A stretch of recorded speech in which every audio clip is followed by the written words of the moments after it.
If athleisure was a radio show, this would be that radio show. Bo Bishop, a man of fine taste and Montana class. My wife will try and drag me to like an Easter brunch buffet, and I don't even like that because I don't like everybody standing over food I'm going to eat. Friends with the highest intellectuals. We found out the hard way. We have white furniture. That's all I'll say. What a mess. Oh, God. Holy Literally. An athlete, coach, husband, and father. That drives me nuts. My kids are, I'm him. Shut up. Kidding me? You're 9. You're not him. I don't even know what the hell that means. And two guys who are considerable downgrades from a former football player. You were saying the Olympics wasn't interesting you yesterday. Well, can I offer you 50 seconds of interest? 50 seconds of interest is a similar pitch I make to my girlfriend on a nightly basis. You're listening to Bishop and Friends. All right, let's do it live on a Tuesday edition of the program. Both the boys back with you for a full 3 today. Uncle Dom going to stop by at 10:33. Bill Bender, the Sporting News, going to join us at 11:33. I watched a lot of college football, starting Friday all the way through the weekend. Obviously, the Buckeye game, including last night.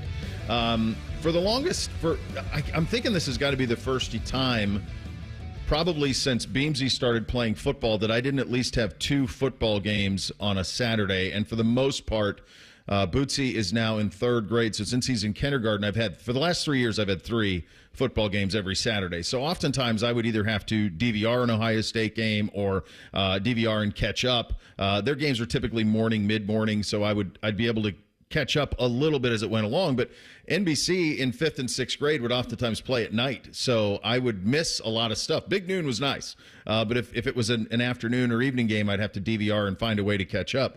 So he's in 7th grade now, so their games are Tuesday nights. Beamsy opted out of football this year. The 10-year-old, he opted out. And so it's just Bootsy, and he played at 9 a.m. So I watched a lot of college football. I didn't know what to do with my hands. It was like 10 o'clock, and I was free for the day to watch all of it, and I did. You got to do the noon to midnight. That's the dream. I really did, Chopper. I really watched. I watched it from noon to midnight. I had 3 TVs going the whole time, and took in a lot of it. And it's funny, like you have these wild snap judgments based on what you see in week 1, and I think that's probably where we ought to start. This is the first time we kind of talked about what happened with Ohio State on Saturday. Folks, I hope we can enjoy this. I hope we can enjoy this a little bit, because when you go Akron, Western Michigan, by Marshall, there's not a whole lot of fun in that. And the reality is that if the opponent Saturday, rather it being Akron, if it was fill in the blank ACC bottom feeder or fill in the blank Big 12 bot, if you played Cincinnati, something like that, and you beat them 38-6, you'd be very happy with it. But we all heard about a 50-point spread, and we knew that was in the mix. And by the way, they almost got it. Reese, you did it again, just under it. Good job out of you. Both Chopper and I went over.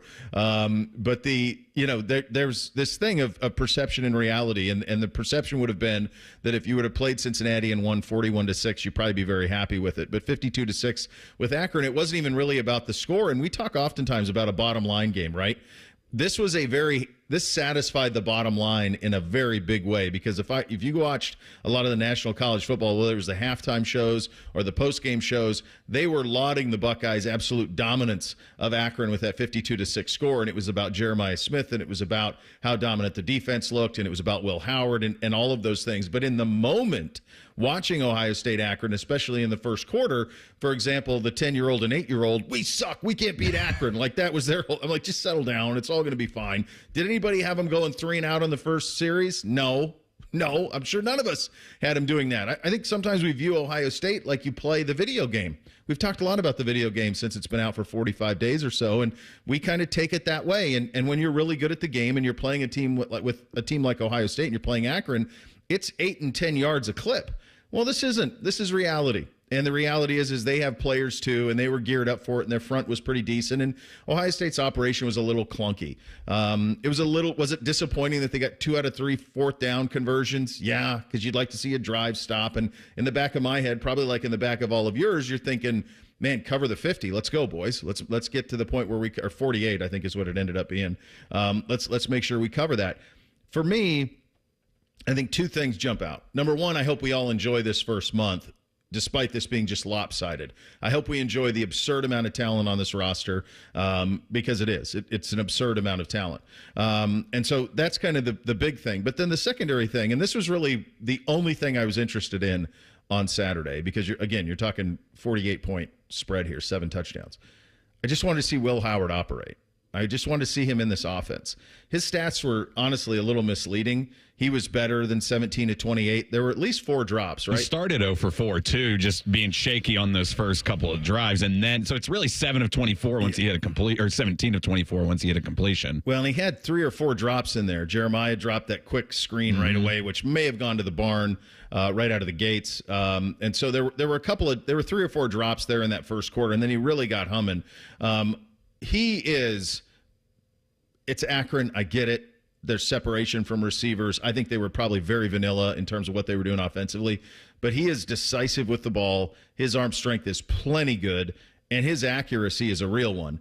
And the other thing about him is he will go. So pocket collapses, he will tuck it and go. In camp, they talked about him running 30 miles an hour. He gets downfield in a hurry, and he lowers his shoulder. And so that was my number one thing I was curious about. That was my number one thing that I wanted to see.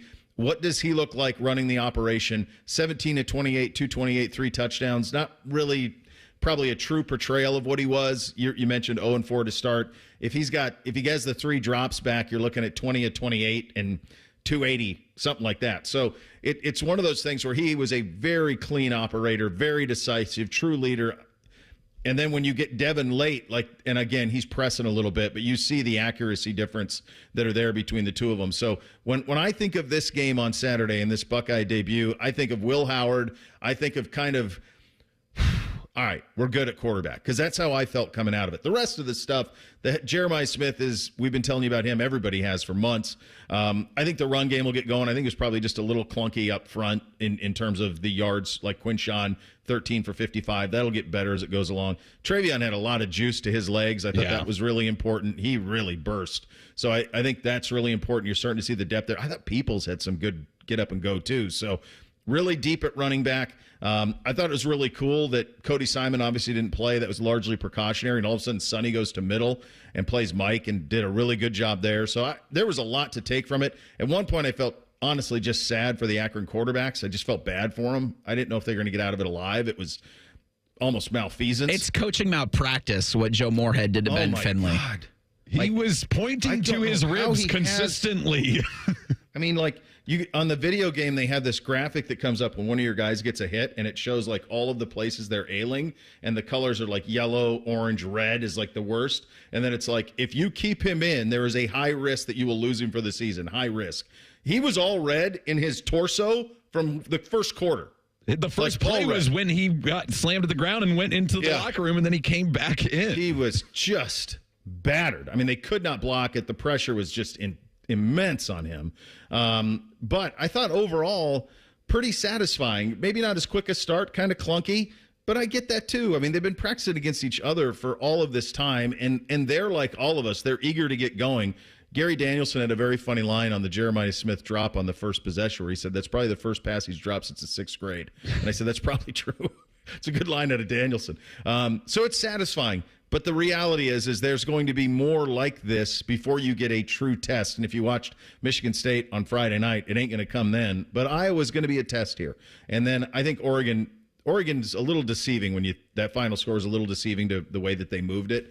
But they have some red zone issues as well. But I think pretty satisfying. And I just hope, big picture, we can enjoy this voyage. And I know that's a lot to ask a Buckeye fan, because when you talk about, beat Michigan, win the Big Ten, win a national championship, which is something that coaching staff talks about all the time, don't spend your whole football season waiting for those things to be accomplished before you can enjoy it, I guess is kind of where I sit with this one this weekend, because the rest of this month is going to be a lot like this. And that's the point of the football season, to improve. Football coaches and players know that, too, that you're going to improve. So besides, the miscues of some procedural penalties and some things where you're like, oh, they need to get better in this area, need to tighten that up. That's normal stuff in game one. The only mistake that's oh, man, you can't do it. And all the involved parties seem to acknowledge it post-game, because you're right, Will Howard did have a good game.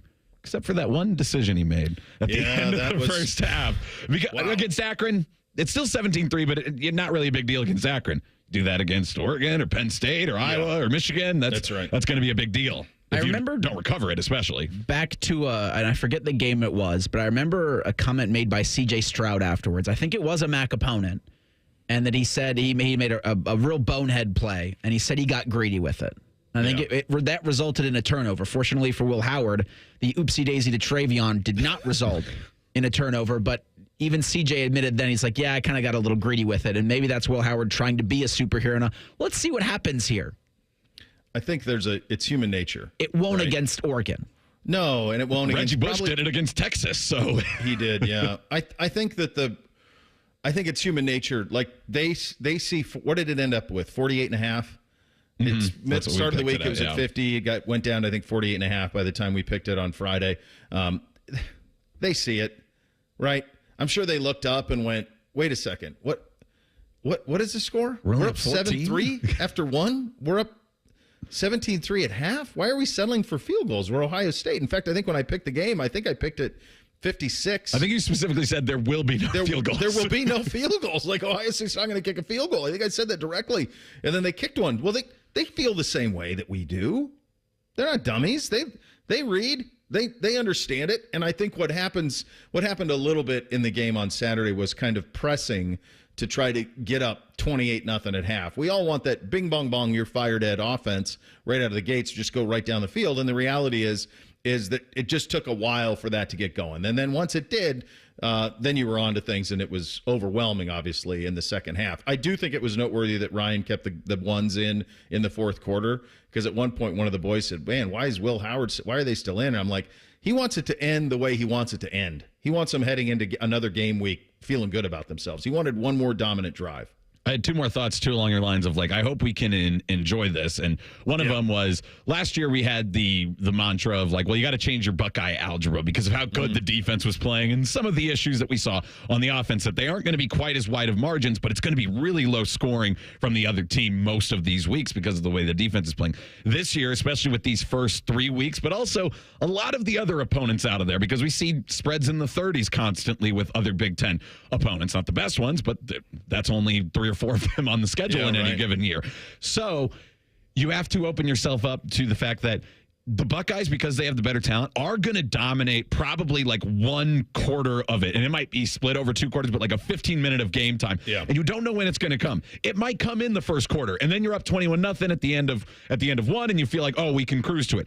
This week, it came in the third quarter, but the result is the same. So when you talk about the bottom line, that is what happened. And they almost get the double whammy of it, that people see it at halftime and go, 17-3, what's wrong with the Buckeyes? Then they see it later and they go 52-6. Oh, okay, it was just a weird kind of slow start. So but you have to do it in the second half to get that. And the other one was, Brandon Inniss is going to take one back this year. He wants it so bad. He is really fun to watch. And I was thinking about the last one to do it. Jalen Marshall did it in 2014, almost single-handedly won that Indiana game.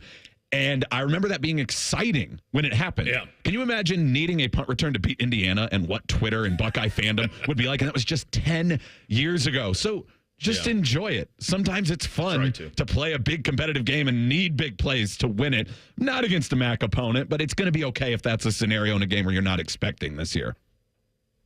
Well, I think you'll get a better fight Saturday night. I mean, the spread's obviously smaller, but Western Michigan put up a pretty good, a pretty good fight against Wisconsin. And then a week ago, Friday, was it a Friday night game? Friday night, yep. Whichever it was, Western Michigan's a decent football team. So I think you're going to get a better tune-up, and you'd like to see a lot of, the slow start not be a thing, so that you can maybe get Will Howard out a little earlier and then run a second unit with a full complement of the Buckeye offense and defense. Because that was nice, I thought, that they were able to kind of rotate through a lot of their guys in the front seven defensively around the end of the third, early fourth quarter. Gabe Powers had a pick six. He did. Marysville. Good for him. If you just invert the two halves, you're feeling very different. If you're up 35-3 at half, you feel, and it's You only score 17 in the second half. You're like, okay, that's how I expected. So that's part of it too. It's a little bit of human nature. But this is going to be a fun season, and let's enjoy it along the way. A lot of great college football over the weekend. We're going to do 3 up, 3 down. We hit 3 up coming up next. The 3 teams that impressed me the most this weekend, we will get to that coming up. It is NFL Week 1. Lots to get to on that front. What exactly is going on in Cincinnati with Jamar Chase? We'll get to that as well. Bishop and Friends right here on The Fan. We're known for 3 things: games, conversation, and common man yelling about things only he cares about. The Fan, Ohio's sports destination. Hi, it's Alex Johnson from the Diamond Cellar. Growing up in the family business, I've seen firsthand the joy and love that comes with finding the perfect engagement ring. For over 77 years, our family's been dedicated to providing the best quality, unmatched selection, and the guaranteed best price. From timeless classics to custom designs, we have the perfect ring for every love story. Let our family help you celebrate the moments that mean the most. Visit Diamond Cellar today on Salmo Road or at Easton Town Center. Dr. Marta Lavelle of Urbana and Darby Dental smiles on having First Bank of Central Ohio as a partner. It has been great working with First Bank of Central Ohio. They helped me achieve a huge goal, becoming a business owner. The bank made it so easy. They helped me through the whole process. It's been great ever since. Experience what it's like to be first at First Bank of Central Ohio. Visit fbcentralohio.com for more details. Member FDIC, an equal housing lender. James Laurinaitis here for my guys at Green & Sons, the premier Kubota dealership in Central Ohio. I love my Kubota tractor, RTV, and zero-turn I got from Green & Sons, and you can check them out online at greenandsons.com or visit them in store in Mount Sterling or north of Marysville in Raymond for all your Kubota needs. Hey, Buckeye fans. As the official wing sponsor of Ohio State Athletics, Roosters is kicking off an incredible giveaway you won't want to miss. This football season, we're giving away 12 ultimate Buckeye experiences. 3 drawings, 12 winners with prizes including tickets, sideline passes, and 2 trips to a Buckeye playoff game. Go to roosterswings.com to register and see all the details. 3 drawings, 12 amazing prizes. Register today and every day. Roosters, a fun, casual joint. By the time you're finished listening to this Pepsi Zero Sugar, you'll be 15 seconds closer to kickoff. Stock up now. Bengals game day is so close, you can almost taste it. Bengals watching. Better with Pepsi. Most radio stations suck. Here's why. They don't invest in local programming. We're live and local 14 hours a day. You can rest assured that every stupid thing we say is 100% local. Homegrown dumb since day one. The Fan. The Columbus Men's Clinic opened in 2014 for guys who get it done. Let's talk, fellas. You solve problems all day at work. You fix your sink when it's broken. But when it comes to ED and low T, it doesn't get done. We get it. You hate going to the doctor, but you're the guy that fixes things. At the Columbus Men's Clinic, there's nothing to fear and no reason to delay. We've been destroying bedroom boredom for a decade. So if you haven't fixed this, call us. When the pills fail, call us. If you feel like you've tried everything, call us. Here, there's hope. From the conventional to the next level. You'll be seen by our friendly, discreet physician who will take the time to listen. Imagine finally taking care of this with no surgery. Imagine going from feeling gray to living life in vibrant color. It's time to be confident. Join the thousands of guys who have found success after walking through our doors. Will you be one of them? Dial 614-300-7400 or go to columbusmensclinic.com to schedule a $99 male performance consultation, including blood work. Do it for you. Do it for her. columbusmensclinic.com. Book your appointment now.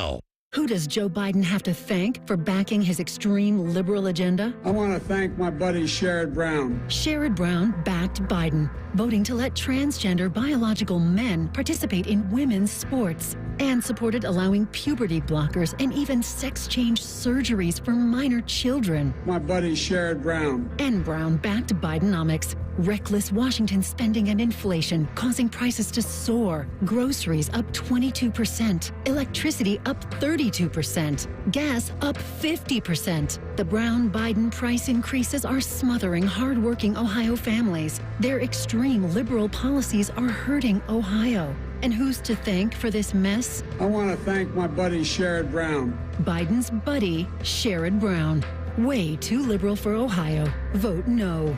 Senate Leadership Fund paid for and is responsible for the content of this advertising, not authorized by any candidate or candidates committee. www.senateleadershipfund.org. Fan weather. From the Logan AC and Heat Services Weather Center. A beautiful one out there today. Sunny with a few high-thin clouds, high 78. Dry and clear tonight, low 54. A little bit warmer tomorrow with a high of 86. Very warm on Thursday with a high of 87. I'm meteorologist Dylan Robichaud with your 10 TV weather impact forecast on 97.1 The Fan. Distilled sports discussion served in light beer quantities. You're listening to Bishop and Friends. Hey guys, it's Chops here, and let me give you this straight. Here's what happened. One day I was just sitting here at the station. Big shout out to Dan, our rep, by the way. He tells me about his new weight loss client entering Columbus. That's here, guys, right here. He knew that I'd been griping about my weight and thought it'd be perfect for me. My response, yes, please. So I ended up on a call with Paige, the owner of Awaken 180 Weight Loss. By the end of that call, my only question was, what's the catch? Awaken 180 sounded too good to be true to me. Eat to lose weight, no meds, no workouts. Really? Paige just smiled through the phone and said, there is no catch, Mr. Chops. Awaken 180 works. I was skeptical but intrigued, and yes, I go by Mr. Chops in formal settings. After the first week, I was sold. I dropped 4 pounds, 95 pounds later, and I reached my goal. The amazing part and the main reason I chose Awaken 180, the weight has stayed off. If losing weight is your goal, I suggest having the same conversation I had with Awaken 180. Schedule yours today at awaken180weightloss.com. Bishop and Friends, we're sponsored by Awaken 180, fast, sustainable weight loss without medications. The solution for weight loss, Awaken 180 Weight Loss. All right, I'm workshopping this, a 3 up, 3 down segment either on Monday or Tuesdays coming out of a college football weekend. So today I split it into 2 segments, do 3 up right now and 3 down a little bit later in the show. I'm trying to decide to do it Monday or Tuesday, but I think I do like the idea of it and the synergy of 3 things and all the things that we otherwise do. And I do think I'm probably going to be able to watch a lot of college football, more than I've watched in a very, very long time. It didn't really hit me until I got into Saturday and realized we only had one youth football game to go to, so there was a lot of time. The overwhelming... And I think these kind of work chronologically because it's kind of every window that's taken care of here. With the 3 that jumped out to me, there were a lot of really impressive teams. There were some who stubbed their toes, certainly. We talked a little bit about Florida State, who's just in a world of hurt as a program all the way across the board off the top. And I talked about it with the Juice Boys earlier this morning. Miami jumped out. I do think they are back, Reese. If back is defined by go win the ACC, I think they are that. And I think the reason for that is Cam Ward. And if you go and if there was a way to search our podcast for the name Cam Ward from like last December and January, you would have heard us talking about Cam Ward a lot as a potential transfer option for Ohio State. I loved him at Washington State last year. He is electric. Feet, arm, all of it. And if you watch the game at Florida on Saturday, and Florida's not real good. They're not. And it's going to be a long season. That was the first of 8 ranked teams the Gators play was Miami. They have 8 ranked teams. They could lose every damn one of them. Mertz went out, and so DJ Legway is in, the 5-star kid at quarterback, who's basically the only reason that the coach is still down there. That Napier's still down there is because they landed DJ Legway. Go ahead, Reese. Well, I was just thinking, like, apathy will settle in Gainesville. That's going to save Napier's job this season because they're not going to fire him. There's no reason to. Florida doesn't have a president. They've got a schedule that they're so bad they'll lose a bunch of games anyway. It just becomes like apathy sets in Gainesville. Apathy sets in Tallahassee. Meanwhile, in Coral Gables, they're throwing up the U in McDonald's drive-thrus. Why not just bring Dan Mullen back? Are you still paying him? Is he still on the payroll? Just make him the head coach again.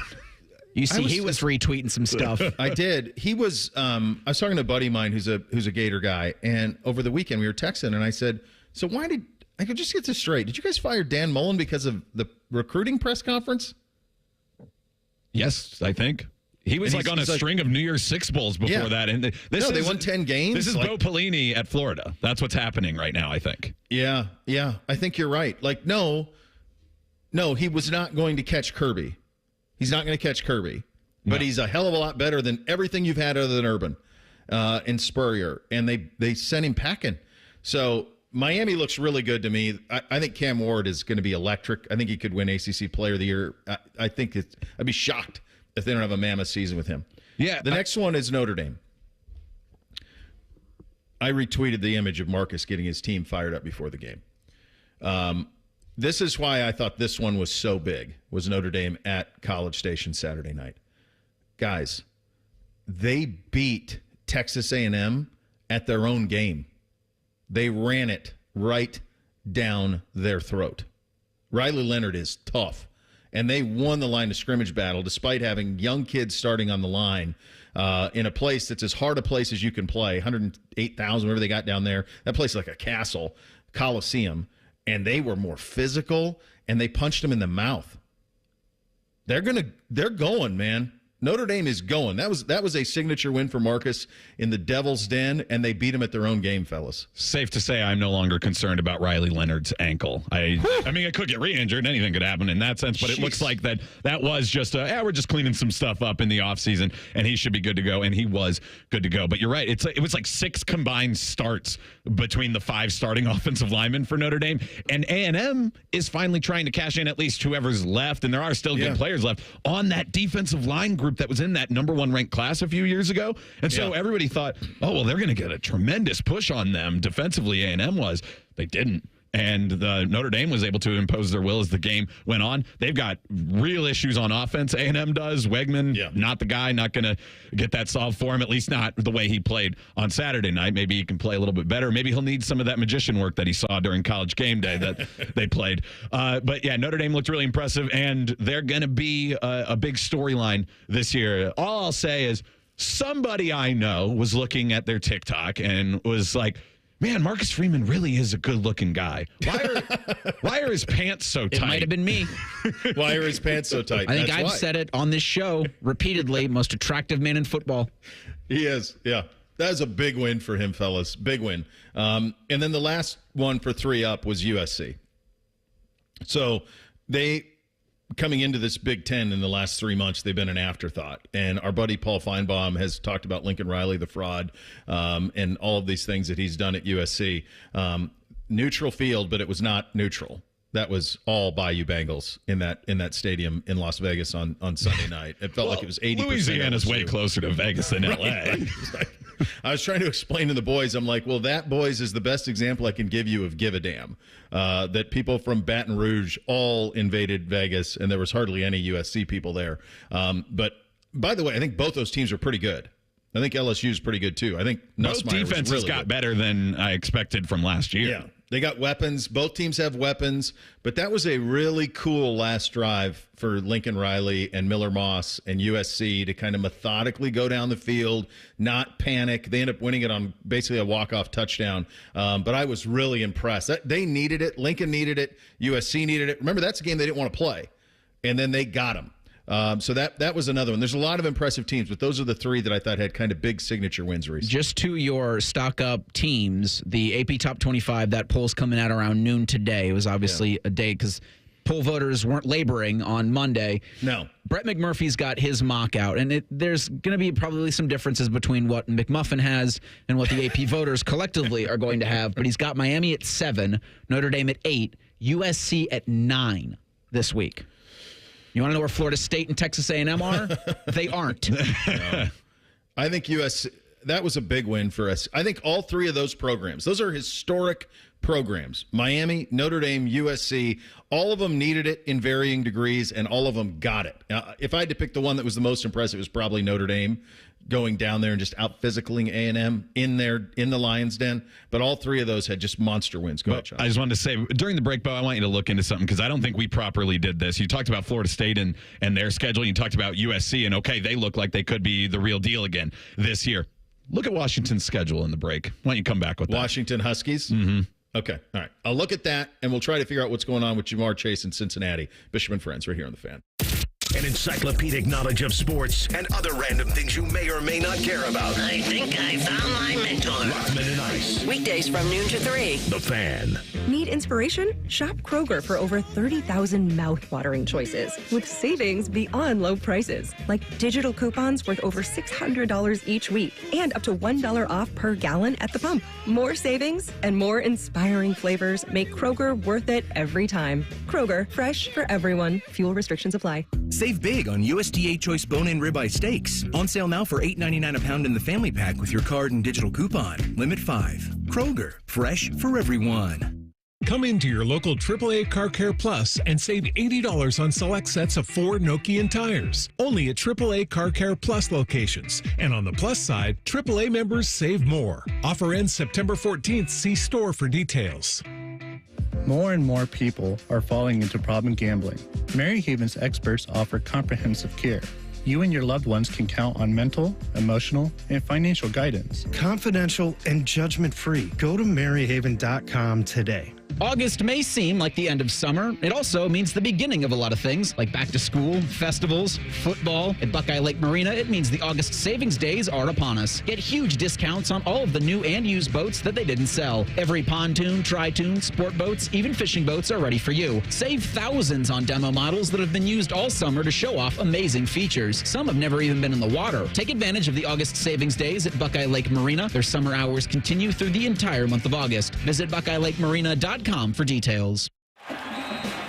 At Byers Auto, we've been football fans since 1897, back when tailgates had actual tails. Our legacy of supporting our local team is as strong as our commitment to providing exceptional vehicles. While we're known for our new cars, we also offer a variety of pre-owned vehicles that meet our rigorous standards. Our friendly staff is here to help you find the perfect vehicle for your lifestyle and budget. Visit us in person or shop online at byersauto.com. Come see why it's better to buy at Byers. If you miss a little, you'll miss a lot. Search for your favorite fan shows wherever you get your podcasts and subscribe. Every episode comes right to your phone absolutely free. Modern technology, it's a hell of a thing. Do it now. The Fan.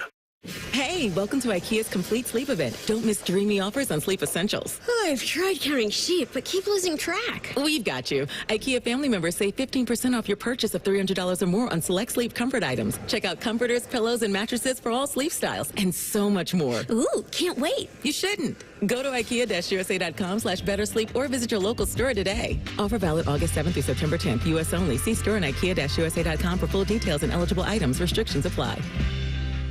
They're trained. They're prepared. Let's do it. They're Ohio's undefeated plumbing, drain, heating, and cooling team. And they're here to tackle your problems. For plumbing, drain, heating, and cooling, there's only one team. The Waterworks. Better care, better value, better results. Call the Waterworks at 614-232-2222 or visit them online at thewaterworks.com. A proud sponsor of Ohio State Athletics.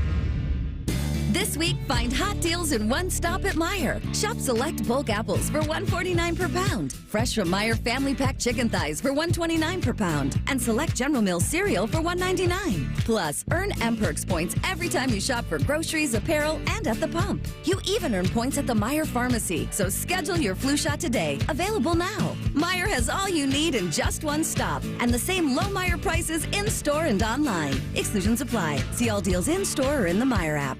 Prescriptions require an online consultation with a healthcare provider who will determine if appropriate. Restrictions apply. See website for details and important safety information. Subscription required. Price varies based on product and subscription plan. Hey guys, did you know there's a generic form of Viagra that works just the same but is 95% cheaper? And you can get it online at hims.com/joy. Through Hims, you'll get a free medical consultation to determine the ED medication that's best for you. Discreet shipping if prescribed, a 100% online process, and a range of treatment options, including trusted generic alternatives to the name brands at up to 95% off. ED is personal, and at Hims, so is treating it. Just go to hims.com/joy and get connected to a licensed medical provider online for free with zero copay, no expensive appointments, and no awkward face-to-face conversations. To start your free online visit, you need to go to this exclusive address, hims.com/joy. That's hims.com/joy for your free online visit. hims.com/joy.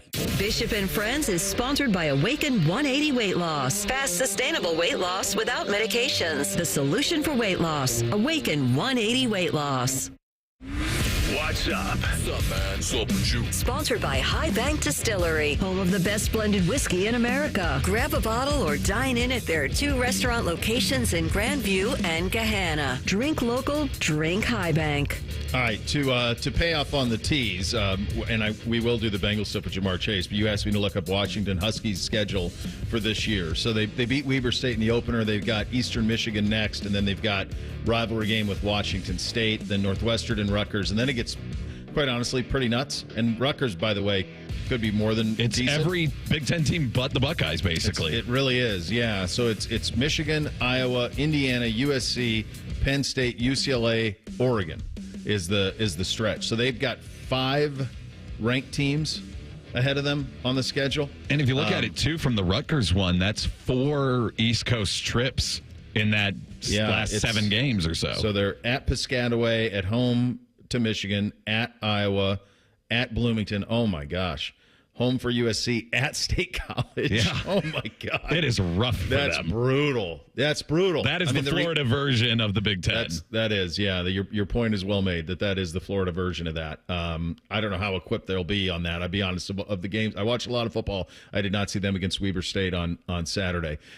What is going on with Jamar Chase in Cincinnati? So we know what's going on. He's trying to get a contract extension. The thing that's tricky about it, though, is like he still has a whole nother year before he's in position to where it's a must get done. Remember, he is a year behind his former LSU teammate Justin Jefferson on the extension front. Jefferson did not get a deal done last year. His deal was done in the offseason. The only guys done so far in his class, we just did this last week, Jalen Waddle is the only receiver who's already has a contract extension done who was in that draft class.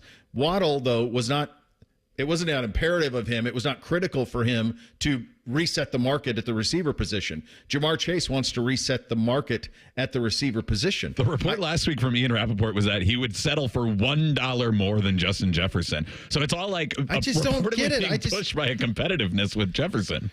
Yeah, I just don't understand how he thinks he's going to win on this front. It's like he doesn't know the organization he works for. The Bengals are not doing that.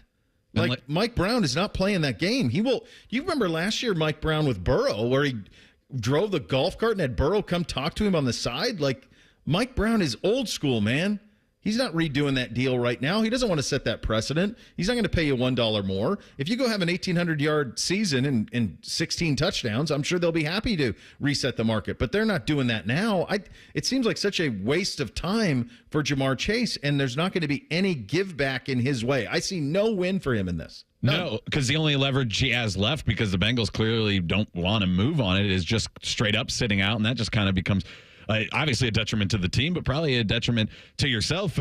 Keep in mind, he still hasn't practiced. He doesn't accrue the year either. And Jamar Chase he's a great player, but like players still need some practice leading into the season. So now he's at a point here, and like on the flip side, you're talking about, like knowing your organization.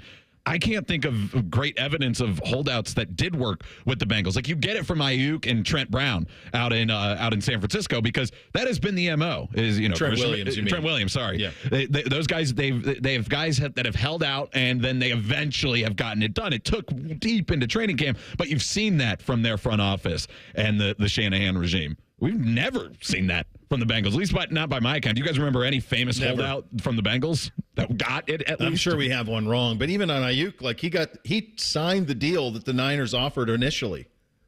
He didn't get any more. Like he got the original deal. He didn't get any more than that. I really like Cincinnati this year. Like if they can get him locked in, to me they're the favorite to win the North. But geez, it's game week, man. Like you've made your point, you're not happy about it, but he really needs to play football. He needs to play football and get that year accrued. And he's also got to be very aware of the organization he works for, because they're not one that does that. NFL kicks in 2 days. I saw the report this morning that the NFL is really considering moving into Labor Day weekend. I believe we had that's how they would go. What you're going to get with the NFL is an 18-game schedule. You're going to have 2 built-in buys, and you're going to go until the Super Bowl is the Sunday of President's Day in February. That's what they're going to get to. So you're going to eliminate a preseason game. You're going to move up the schedule. This, by the way, will coincide with what we've said for a long time, which is college football week 0 will be week 1. So we'll be into week 2 right now in college football, and the NFL will kick off on Labor Day. Does it happen next year? Probably not, but in the next 2 or 3 years, that's certainly where the sport is going, is that the NFL will kick off. I wonder when's the NFL's next television deal? I wonder if that would be something that would be the thing where they stabilize it and say, now this is what we do. We give you a whole extra week of NFL games. Yeah. It's a good question. Usually their deals are 3 to 4 year windows. They don't do ACC. They're not stupid. They're not doing 16-year agreements, so they'll do 3 to 4 year windows, and then they'll renegotiate it. But I think oftentimes, if one thing that I remember even talking to J.C. Tretter when he was, and I think he might still be the NFLPA head, like the way those contracts are written is if you amend them, they have the right to amend them whenever they want if it means adding more inventory. Okay. So that would be something. There's just kind of like a prorated fee added to it. Yeah, just a little bit more inventory on that side of things. So that's where it's going. I really like it the way that it is now, but sometimes I wonder if I'm just old and I just like things the way they were always, which is in play. So I'll acknowledge it. But I like college football kind of having this weekend, but I also am aware that it's not going to be there for long. The Bengals basically with a bye week this week. They get the Patriots at home on Sunday. The Browns open in the 4:25 window against the Cowboys. I think what you're looking for this week up in Cleveland, and we'll sharpen this up as we go along when it comes to the Bengals and the Browns in the North and make some NFL picks. But the thing to pay attention to is left tackle. So where are they with Jack Conklin, and where are they with Jed Wills? My hunch at the end of last week is that Jed Wills would be back and be the left tackle starter on Sunday. I did not see the practice report yesterday, but it sounds like they're leaning towards Conklin a little bit more now, but something to watch as the week goes along, Reese. I don't think Wills practiced yesterday, but do we only have you for about an hour? Because the Housing Sports Group and the Browns are holding a press conference at 11. So Assistant GM Andrew Berry will be. Are you okay? You're sending your lackey? Well, yeah, that one is not a no comment. And also, the current NFL TV deal runs through 2033, but the NFL can pull the plug on it 4 years earlier. So there's a headline NBC Sports: get ready for all NFL broadcast deals to be scrapped as of 2029.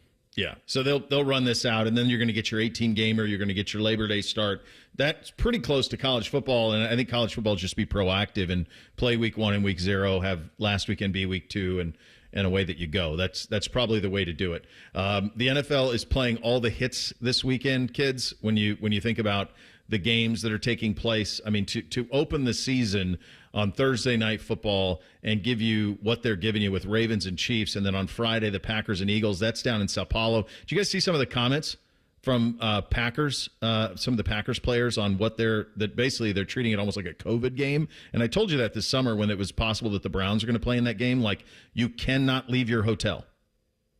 You're going fun. You're flying down. You're going to the game, and and then as soon as the game's over, you're gone. So that's how that game. It's crazy. So that just to get Sao Paulo, like Brazil, that's what we're going for. How does that grow the game? I don't have any idea. Sunday Night Football is Rams at Lions, and Monday night's a good one too, Jets and 49ers. So much more in the NFL as we inch closer to the season kicking off on Thursday night. Check in with both the Bengals and the Browns as the week goes along. Coming up next, we'll go around the Big Ten from week 1. It was a pretty damn good week. We'll get to that coming up next. Bishop and Friends, right here on The Fan. A lot has changed in 30 years, but we're still that old shoe that feels worn in and well-loved. And, well, we smell a little, but you've accepted that. The Fan. I'm Leslie from Pella Columbus. And I'm Wilson from that other window place. At Pella, we use the newest technology to show you exactly how new windows would look on your home. Well, we keep it simple at our window place. We use a number 2 pencil to draw what your house would look like with our new windows. See? Oh, yeah. That definitely looks like a number 2. Thank you, Leslie. Wait. I see what you did there. Get the windows that Columbus homeowners rate the leading and most trusted at PellaColumbus.com. While the world whizzes by, enjoy a moment of me time with Tim Hortons $6 breakfast bundle. Savor a small hot or iced coffee, then add your choice of a mouth-watering hot breakfast sandwich and a crispy golden hash brown and your pick of a classic donut. Yeah. All for $6, all just for you. Make your mornings all about me time with our $6 breakfast bundle. Available at your neighborhood Tim Hortons. Price and participation vary. Terms apply. At Baths R Us, we're terrible roofers. We stink at installing siding, and don't ever call us for your kitchen remodel. But if you want a stunning, beautiful bathroom makeover in just 2 or 3 days, now that's when you want to call us. See, unlike most contractors these days, we offer only one service, bathroom remodeling. We don't spread ourselves thin by doing roofing or siding and a bunch of other stuff. Nope. At Baths R Us, we dedicate every company resource into mastering the craft of bath transformation transformations. It's why we're the Midwest's biggest 5-star family-owned bathroom company. And it's why we have the happiest customers. Just check out our Google reviews. Baths Are Us. We're terrible roofers, but we're awesome bathroom remodelers. Right now, get $1,500 off a shower or tub replacement or $3,000 off a full bathroom remodel. Plus, low to no monthly payments. Call 380-225-BATH to schedule your free estimate or go to bathsareus.com. Baths Are Us, where dreams soak in. Friday night in the Buckeye State means only one thing: high school football, baby. Join Ryan Baker and Coach Lee Cochran for Byers Dublin Subaru High School Overtime. Friday night at 9:30. Your home of all things football, The Fan. Look what we have here. It's the refreshing deliciousness of a Pepsi mini can.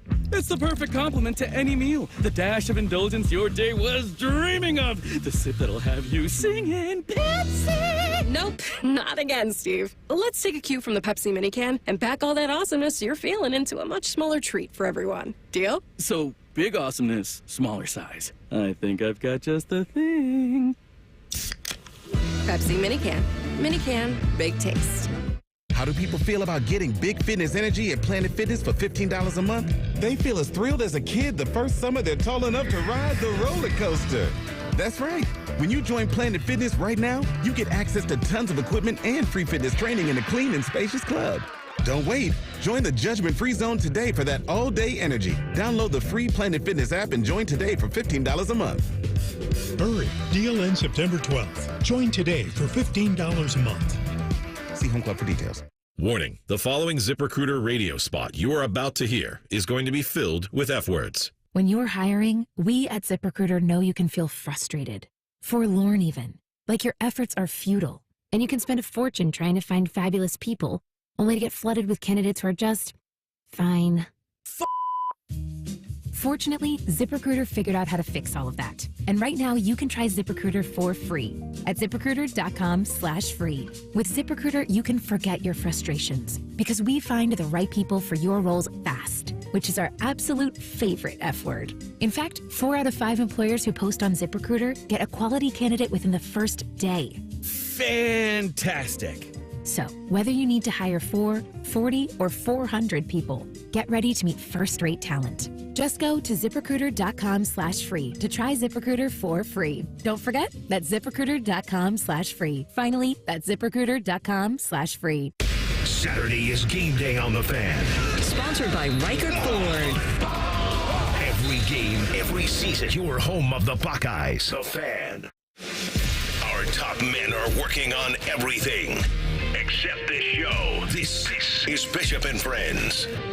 And hey there, friends, it's your Uncle Bo here. Proud to tell you about my friends at Diamond Cellar. Whether you're popping the question, ready to say I do, there's only one true jeweler to shop for your one true love. And at True Jewelers, Diamond Cellar not only has designer luxury collections to suit your bridal needs, but they also have talented in-house designers who can create something truly one of a kind. Go check out their Buckeye collection. It's awesome. All sorts of cool stuff for game day. For more than 75 years, their expert staff has been caring for couples just like you, providing the absolute lowest prices guaranteed. Diamond Cellar. Check them out. Sawmill Road, Easton Town Center, diamondcellar.com. Anytime. Big Ten had a very good week. They had a very good week. 17-1, I believe, is what it ended up by the time the weekend was over. The top of the league did pretty good. There were some things to certainly catch your eye. The number one thing for me was Michigan. It wasn't as lopsided as 30-10 would lead you to believe. And I was surprised that they didn't go Alex Orji. Mm-hmm. And then I saw him play quarterback and I went, oh, he's wildly inaccurate. So that's why. I had a buddy of mine who's a Michigan fan who said, he's like, look, he's kind of like Joe Milton, except Joe Milton would throw it 1,000 miles down the field inaccurate. This guy's underneath is not accurate. So there's a reason he didn't attempt to pass when he came in last year against the Buckeyes. Yeah, man, they're in a spot. It could be a very long season for them based on what I saw in terms of their going about their business offensively, fellas. Yeah, they needed Will Johnson to get that pick 6 at the end of the game, and then to get a excessive celebration, come over to the sideline, pick sunglasses out of a glasses case. Everybody stands on the sideline, half on the field, and takes a picture. It's like, okay, guys, you're beating Fresno State, and you needed that pick 6 to do it. Why is Will Johnson even in the game in the fourth quarter against Fresno State? That's what's wrong with this game. So maybe that wasn't the time to do that. But it's 13-3 after 3 is why. I mean, defensively, they needed it. It looks like they're still gonna be good and talented. That's what we thought. But offensively, it might be worse than we had, because we were suspicious that it wasn't going to be great. It definitely wasn't going to be as good as the year before. It might be worse than we thought. I think they're going to get their asses kicked by Texas on Saturday. See that line, Reese? Right now it's 7. Okay, it was 3 on Saturday. It was 3. 4 points is a lot for the road team. Crazy for the road team. The total is 44.5. I think Texas wins this 28-3. It's never close, but I think because of Michigan's defense, they're able to keep it such. But Orji came in and threw a touchdown pass to Donovan Edwards, but he basically flipped it to him. Yeah, it was an overhanded pass. But I didn't put him in 3 up just from the standpoint of the opponent, but Texas is fun, and they use the whole field. One of the things that you watch college football compared to the NFL is most college football teams, another one we're going to talk about here is Oregon. Most college football teams throw the ball to the perimeter. They throw it horizontal to try to get vertical. Ohio State does this all the time. We pulled that stat up last year with Kyle McCord about how they largely just ignored the middle of the field on passing routes. Texas throws to the whole field. Ewers will throw it anywhere he wants to throw it, and they've got dudes on the perimeter. He looked great, and they look dangerous. Texas looked.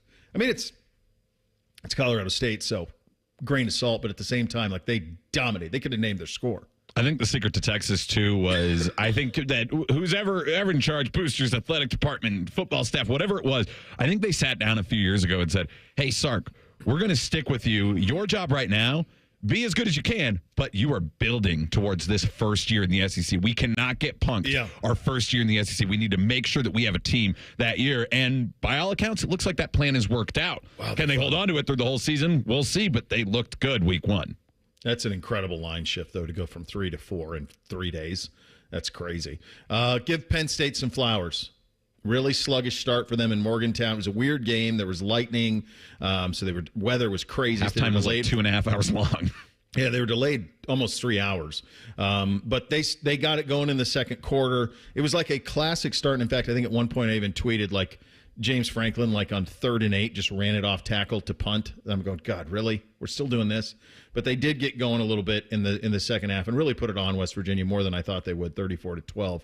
So give them a lot of credit for that one. That was probably as good a win as you're going to find. The one thing that I wanted to talk about was Oregon. So Oregon played FCS Idaho. So Idaho's a top 10 team. In FCS, they're probably similar to that North Dakota State team that Colorado played. Yeah. Very similar to them in terms of talent. It was a dogfight, and they had a trick play. Excuse me. Trick play late to cut it to 3. Dylan Gabriel went 41 of 49 in the game for 380 and 2 touchdowns. And that first touchdown was right on the first play, right on the first drive. They went up and down the field. They have problems in the red zone because they're just not very as physical. So they had trouble putting it in. To go 41 of 49 for 380 and walk out of there with 24 points. It was a disappointing performance by them because their number was huge. What was their number? What did it go off at? Wasn't it 40-some? 43.5? Yeah, we picked it. I have my pick sheet written down here. We picked Oregon at Idaho at Oregon minus 43.5. Okay. 43.5. And they went up and down the field, but in the red zone, they really bogged down, and they would go for it on 4th down and not get it and just couldn't come away with points. They moved it up and down, but they weren't as physical as I thought they would be. No, and that's kind of always been the knock of the great Oregon teams, which we thought Dan Lanning bringing some of the SEC mentality is fixed, and it's just week 1, so maybe he has. But they weren't able to push through Washington with 2 chances last year. So what's that going to look like? Because now they are definitely going to be a little bit on notice for the idea that people have had about, oh, well, yes, you might think that you're a lot better than a lot of these Big Ten teams, but they've got Wisconsin on their schedule. What's that going to look like? Yeah, maybe you're going between the 20s willy-nilly, but are you actually able to drive it in against an opponent like that? And don't even bring up Ohio State and Michigan's defenses that they also have to play this year. Dylan Raiola looked pretty good. Did you see his Mahomesian arm weird angle throw? I did. Yep, he's got that. He looked pretty good. They dominated. Hit a couple of deep balls. Hudson Card was really good for Purdue. Set an all-time record for completion percentage. Tied it rather in that game. And then no Kurt Ferentz. Let's score 40. Although it was 6-0 at half for your Hawkeyes. And I wasn't worried at 6-0 either. I was telling my buddy, I was like, I've seen this game before. They're going to try to get up by 10 points, and then they basically will just pack it in. I guess the difference is with Kirk Ferentz that not there. They didn't pack it in after they went up 13-0. But if Kirk Ferentz there, I've seen that game before. He would have done it. They would have gone up 13-0, and he would have ran the ball the entire rest of the game. Yeah, I thought Friday night, that's going back a ways, but Michigan State is going to be, they're in for a long season. Childs appears to be a good athlete, but I'm not sure he's a good quarterback. Yeah, it's going to be a long season for them. He had some bad throws in there. I thought Wisconsin was, and I know Western Michigan is better than Akron for sure, by leaps and bounds. I thought Wisconsin was pretty disappointing on Friday night as well. Both of those things kind of jumped out to me when taking the Big Ten in as a whole this weekend. So that's where you stand in week one, 17-1 overall. That's a hell of a lot better than the SEC was. Some big losses for that league. We will get to that. We will get to some of the real truth from week one of college football coming up next. Bishop and Friends right here on The Fan.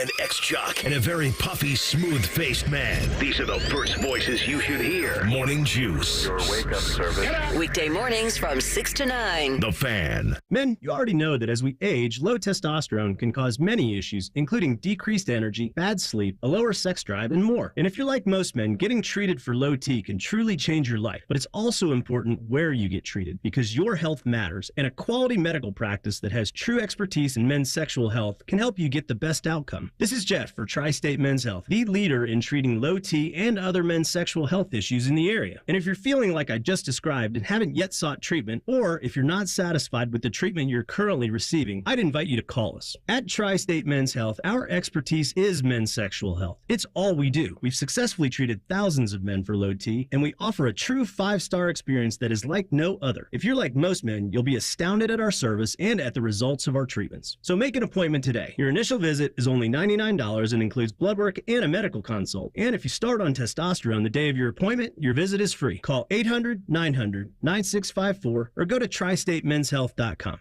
Hey friends, Brandon Beam here for TrueHold. Home values in the city, well, they're sky high. We know that. You have a ton of equity. Your financial advisor thinks the market is peaked. So if you're thinking about selling, it's the right time, except for two things. High interest rates are going to burn you on a new home loan, and you're not ready to move. Savvy financial advisors suggest TrueHold's new Sell and Stay program. It's ingenious because they buy your home now while its value is high, but you can stay in your home as long as you want with an easy, affordable lease. Pretty smart, right? TrueHold is going to make you a solid cash offer, not a lowball offer like the others, and it's based on your home's current value. The cash is yours to travel, pay off bills, secure your retirement, and do whatever you want with it. It's your cash. And again, you can stay in your home with a comfortable lease. TrueHold covers property taxes, insurance, and maintenance.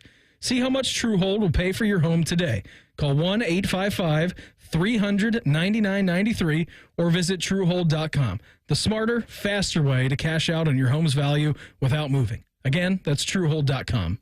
Need inspiration? Shop Kroger for over 30,000 mouth-watering choices with savings beyond low prices, like digital coupons worth over $600 each week and up to $1 off per gallon at the pump. More savings and more inspiring flavors make Kroger worth it every time. Kroger, fresh for everyone. Fuel restrictions apply. Save big on 12 packs of Coca-Cola, Pepsi, or 7-Up. Select varieties or buy 2, get 3 free with your card. Kroger, fresh for everyone.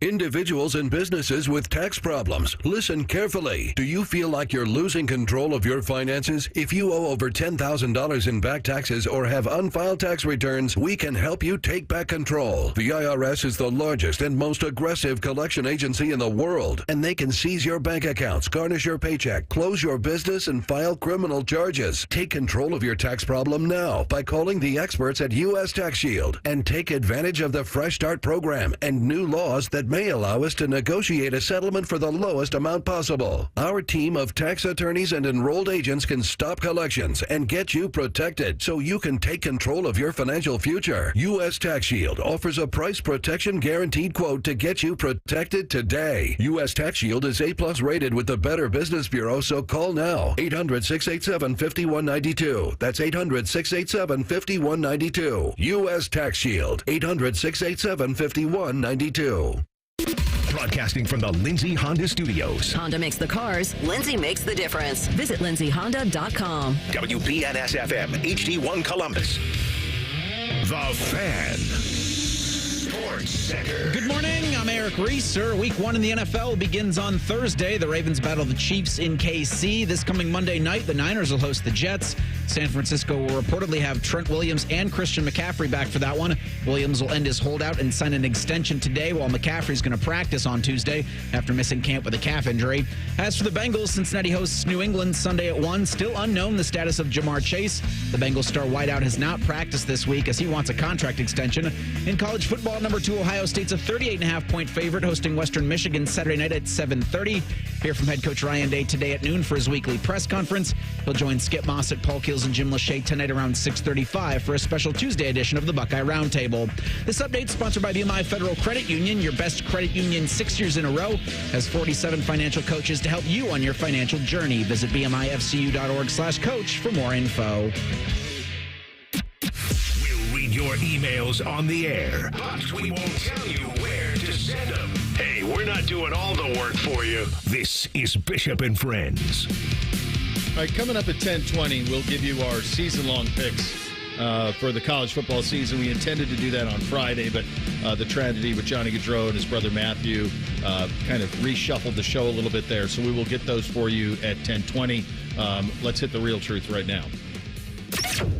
Bishop and Friends present The Real Truth. Sponsored by Diamond Cellar. Over 76 years of experience and guaranteed lowest prices on Sawmill Road or diamondcellar.com. First one up today. Oregon has been wildly overrated. Is that the real truth? A little overreaction Tuesday from your Uncle Bo kids. No, they're really good. Their receivers are really good. Dylan Gabriel's really good. He's really accurate. The one thing that bugs me about the way that they play offense, and it's similar to the way sometimes we play offense, is everything is short and to the side. All of it. And it's like, God, use the middle of the field a little bit. I think that's why Texas was such a revelation for me in week 1, is because they would throw it to the entire field with Ewers. And even when Arch got in later in the game, I kind of had them on one of the three screens all their entire game. And when Arch got in, they still were kind of using the whole field. So I thought that was good to see. I think Oregon's going to be just fine. They moved it up and down the field. Perhaps they got a little greedy in the red zone from time to time. That kind of played a part to it. They should have had more points than they did for as much as they moved it up and down the field. I don't think they're wildly overrated. I just think when you are putting new teams together, first time playing opposition, and then the other part of this is Iowa's a decent FCS team. They're not bums, and they're probably better than some of the Division I teams that you play. I think Oregon will be just fine. I thought it obviously would be more lopsided than it was. I did not have it being a 3-point game in the fourth quarter the way that it was, but I do think Oregon will be largely fine by the time this season goes along.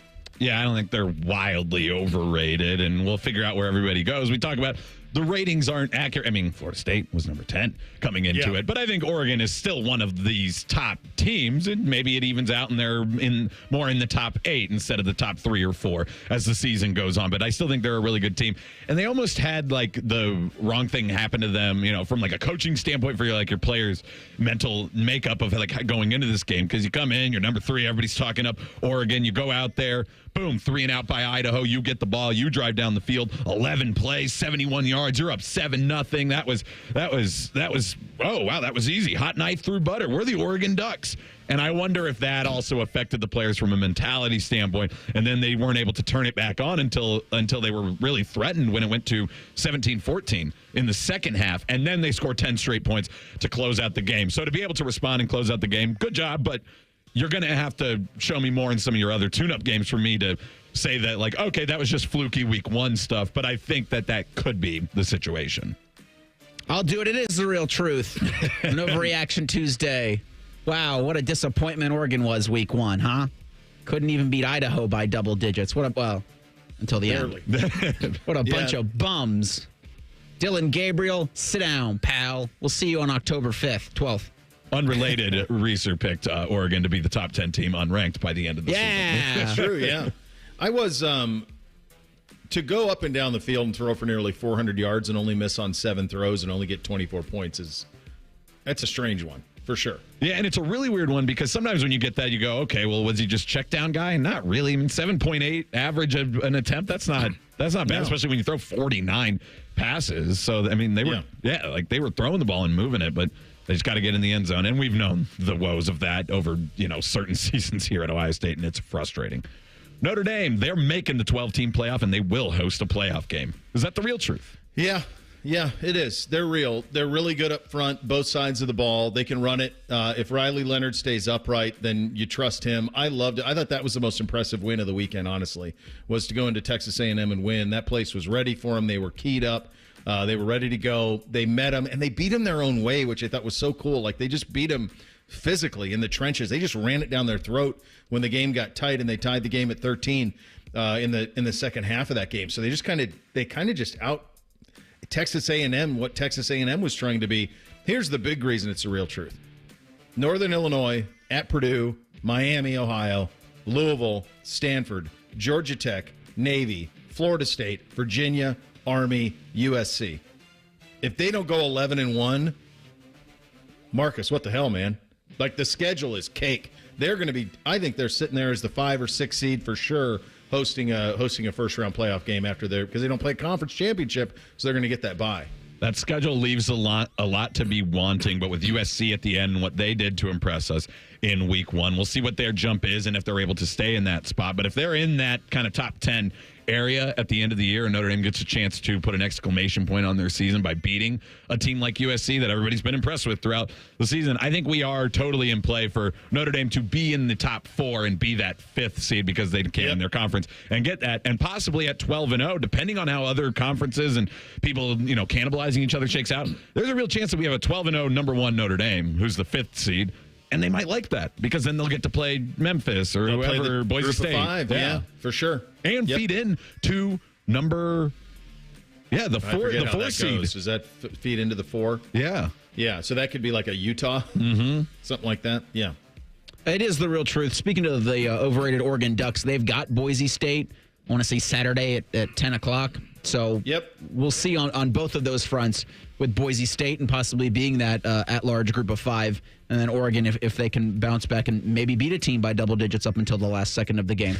But for Notre Dame, Chops, I think you had made this point. It was either on air or off air when we did our post-game show and the only thing Texas A&M does really well is have a bunch of talent on the defensive front, and so they're really good at that area. And with Notre Dame, they're trying to kind of recobble together after losing guys on their offensive front. And that was working for, Texas A&M until it didn't, because Notre Dame got it together. And that was really impressive by Riley Leonard and company. And I think Notre Dame's legit. Yeah, not only covering up a possible weakness, but actually excelling against their strength with that. Has anyone seen Bodie? He was here yesterday. He was TED yesterday, so some people have seen him. Okay, so I just was curious if he's still just walking on clouds or... I saw him on the the YouTube video. I had put on Conman and T-Bone at one point yesterday, and he was in a green shirt. So I don't know. Can we judge Bodie's is gray sad, blue is neutral, and green is happy? I was hoping you were going to say he was spraying champagne at the YouTube cameras, dancing around in a leprechaun outfit like Corso on game day, which is always undefeated, even if he needs help. That was great. Quinn Ewers is the best NFL prospect playing college football. Is that the real truth? Bo, really quick, you wrote this one. Clarification. This year NFL prospect? Yes. Okay. Draft eligible. Yes, draft eligible. I would take him, of the kids who are draft eligible, he would be my pick. I watched Shedeur Sanders on Thursday. I know there's a lot of juice for him, and he was really impressive. Really.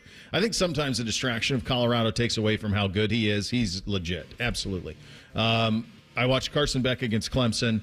And I watched Ewers against Colorado State, acknowledging that Clemson is a lot better than Colorado State. To me, Quinn Ewers is just effortlessly throwing the football. And I don't think that you can minimize the reality that nobody even talks about Arch Manning supplanting him. Like, it's not even discussed. He's so far ahead of Arch that there's not even a talk that Arch Manning at some point should steal some snaps. And there's no talk that Arch Manning's bad either. None. No, and Arch is really good. He was really good when he got in there. No. So it's like, if it were me, like if I'm the Oakland Raiders and I'm running out Gardner Minshew, the apple of my eye is Quinn Ewers. I thought he was great. So I was interested with Carson Beck because I admittedly didn't watch a ton of his games live last year, and so I wanted to see him, and I thought he looked good against Clemson, and they eventually got it rolling in that second half. But he is the returning leader in yardage from a year ago, passing yards. Didn't lead the country, but is the returning leader. But that number is still 200 yards lower than Stetson Bennett's last year. Now Stetson Bennett had an extra game, so it seems about even there. But we know who Stetson Bennett is as far as a player goes, and he was great in college, and he has gotten enough to get a chance with the Rams. But is Carson Beck just on Georgia? I don't know. And when I watch Quinn Ewers, I do see the specialness that people saw in high school and why his recruiting ranking was that high. That's my whole point. He's effortless. The ball coming off. He looks good in the commercial too. Yeah. I'm a new character. Yeah, this is the real truth. And the thing between him and the difference, I'll say, between him and Shedeur, and really him and any of the other draft eligible top quarterback prospects, is I think he's going to play in some seriously meaningful games in November, December, maybe even January. Those other guys, probably not. Carson Beck will, but watching the two of them, I don't know. There's a difference. Take Ewers 10 times out of 10. Quinn's playing one of those meaningful games Saturday. He's got one in September even. Yeah, he does. Yeah, they got big games ahead for them. Last one, the ACC. Those two teams play, by the way. Texas and Georgia play this year. So you're going to get them head-to-head. Every time. In the regular season. Every time we take a moment to break down the SEC schedule, it's like, how many marquee games do they have? Oh, yeah. Yeah. The ACC is the worst Power 4 conference this year. Is that the real truth? All right, so I guess what this comes down to is the depth of their worse than the depth of the Big 12's worse. Yeah, it'll really come. It's the bottom of the league. The teams that beat Florida State, is that because Florida State really just stinks, or are they better than we think? I think Clemson is better than they looked Saturday. I know it's easy to pound on Dabo, and he probably deserves a lot of it, but I think they will be largely. I think they'll be okay. I think they'll be a 9-3 type team. Miami's the class of the ACC. I don't know that that's particularly close, and I think Miami might be better than anyone in the Big 12. But I think you might be right. I mean, I'm trying to think the bottom of that. That's your Wake Forests and they're both really bad at the bottom. I'm leaning towards I think the Big 12 might be a little bit more even throughout, like the bottom of that league so the bottom of the ACC, Syracuse looked pretty good. Kyle McCord had a really good game against your Bobcats. NC State's got Tennessee this week. My Ponies up to 2-0 on the season with a nice win. Big 12 bottom's bad too. Yeah, with Baylor. Houston's terrible. Can you imagine they took Houston over SMU in the Big 12? Houston's terrible. What happened to Houston? They just got used as like a stepping stone too many times. Yeah, I think so. And Holgerson went there. He went from West Virginia to there. It's really close between the two. I don't know. Did he get fired at Houston? I don't have any idea. Here's I guess to sum up, I don't think it's the real truth because my hunch is the Big 12 is worse. But I think, that's basically just on the strength of Miami. Yeah, I think the biggest thing with the ACC is the Big 12. Because of that, if certain teams find a way, I think the Big 12 now has a better chance to get 2 in, because it looks to me like the only chance for the ACC to get 2 in is like Miami goes undefeated and loses the ACC title, which is not really something you want as a conference. But I don't see the loser of the ACC title picking up their 3rd or 4th loss, most likely, getting into the playoff. I think they are definitely on track to be a one-bid league. Whereas the Big 12, things could happen. I think that would make it more likely for them to possibly get a second bid into the CFP. Yeah, it's not the real truth for now. That's where I'll go. Yeah. Because I think the Big 12 is it for now. But, yeah, to your point, I just don't see the ACC sending anybody else but their conference champion, even in the scenario you just threw out there. Guys, how does Miami not go 11-1? They got Florida A&M this week, then Ball State, South Florida, Virginia Tech, who got drilled. Because Mario Cristobal won't take a knee? Vanderbilt. Maybe. Then they're at Cal, at Louisville, Florida State, Duke, Georgia Tech, Wake, and Syracuse. Miami-Syracuse at the end of the year might be like the marquee game of that league. Jeez, that's brutal. We'll get you our picks. I'll be honest with you. Nothing changed for me this weekend. That's the real truth. my picks that I wrote down on Friday, nothing changed. They were in Sharpie, and we'll go over those. Your conference picks, your Heisman picks, your playoff field, your national title. We'll do all of that coming up next. Bishop and Friends right here on The Fan. The sound of Paul Keels calling a Buckeye game is erotic. Oh, yes. Your home of the Buckeyes, The Fan, Ohio sports destination. Tailgating this weekend? Schmidt's Catering has you covered. Schmidt's will cater your neighborhood party or company tailgate and handle all the heavy lifting. They can even grill for you at your location. Schmidt's is the perfect way to celebrate this football season with their delicious Bahama Mamas, sausages, cream puffs, and more. Let Schmidt's bring their house to yours. Check out their full catering menu at schmidthouse.com. Why tailgate when you can Schmidtgate? Wake up. Breakfast. And Nature Made vitamins. Whatever your morning sounds like, Nature Made fits right in. Whether you're looking for vitamin C or a multivitamin to get key nutrients, we've got you covered. Now that's a good morning. We take care of you so you can take on your day. Start your day with Nature Made, the #1 pharmacist-recommended vitamin and supplement brand. Based on a survey of pharmacists who recommend branded vitamins and supplements. We are Ortho Alliance. Together, we deliver the most experienced orthopedic care near you and throughout Central Ohio. Together, we provide expert care when you need it with same-day and next-day appointments. We put our patients' care first, from physical therapy to the most challenging joint replacement surgeries. We are JIS Orthopedics, Ortho Neuro, Orthopedic Associates of Zanesville, Orthopedic Foot and Ankle Center, and Orthopedic Specialists in Sports Medicine. And we are better together. Visit orthoalliance.com. If my buttery smooth voice represents the photos in your social media feed, then this is closer to what real life is like. Social media can be fun, but remember, it's only showing you the filtered version of life. So when social media is stressing you out, check in on yourself and remember, it's not the whole story. For more tips on reducing your stress, go to mha.ohio.gov/check-in. A message from the Ohio Department of Mental Health and Addiction Services.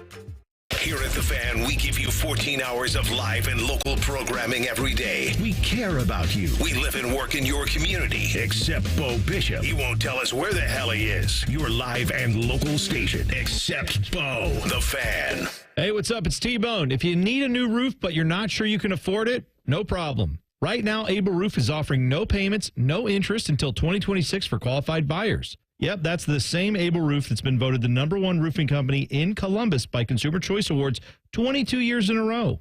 Want more? Able Roof will give you up to $1,000 off a new roof, siding, or windows. This is a limited time offer, so call Able Roof today. Call Able for the proof. 444-ROOF. Picture this, the perfect summer barbecue. No stress, no responsibilities, just all your friends, burgers and hot dogs on the grill, and a delicious, refreshing Pepsi Zero Sugar in your hand. Sounds nice, doesn't it? Burgers sizzling, hot dogs cooking, Pepsi Zero Sugar fizzing, and a backyard of very, very happy people. Oh yeah, we could get used to this. Very, very used to this. Pepsi, the official beverage of Grills Night Out. Did you and your family lose Ohio Medicaid and need health coverage? Check this out. You may be eligible to enroll in a low-cost health plan at healthcare.gov. With the new law, 4 out of 5 customers can find a plan for $10 or less per month with financial help. Healthcare.gov offers quality plans that cover doctor visits, prescriptions, emergency care, and more. Healthcare.gov is here for you. Enroll today for coverage starting the 1st of next month. Paid for by the U.S. Department of Health and Human Services. Trust. Not everyone deserves it. Not everyone should have it. It needs to be earned. Your trust. And when it comes to accurate information about Ohio's safe and secure elections, where should you turn? VoteOhio.gov. VoteOhio.gov is the source for providing you with the facts and real information about elections. So no matter where you are, what you do, or who you choose, get the real facts about Ohio's elections. VoteOhio.gov, your trusted elections source. Sponsored by the Ohio Secretary of State, Frank LaRose. Don't let a cold, sinus infection, or allergies ruin your day. Breathe easier, sleep better, and feel healthier with Navage. Visit Navage.com, Walmart, Walgreens, CVS, or a store near you. Fan weather. From the Logan AC and Heat Services Weather Center. It is a beauty out there today, just like yesterday. Upper 70s, although I do expect some high thin clouds to move in this afternoon. 54 tonight, although some areas outside of I-270 may drop down to the upper 40s. Much hotter tomorrow with a high of 86. I'm meteorologist Dylan Robichaud with your 10 TV weather impact forecasts on 97.1 The Fan. Producers, co-hosts, friends, some of those things are true. You're listening to Bishop and Friends. All right, we intended to do this on Friday before the season started. We had the tragic Johnny Gaudreau news, and that obviously and appropriately caused for a pivot on the show for that day. But we will do our college football 2024 picks. I did not change mine. I left them exactly the same as I did Friday. My playoff is the same as it was Friday. Knowing what I saw over the weekend, I would probably change some of the rankings in terms of where they are in the 12, but I'm going to leave it the same just for authenticity standpoint. So let's go through them. So we'll pick our conference winners, we'll pick our Heisman, and we'll pick our playoff field national title and so forth. Let's start in the ACC. Reese, who is your ACC champion? If you have a champion game, we'll take that too. Well, I mean, this was easy a week ago, and this is even easier after week one. It's Miami.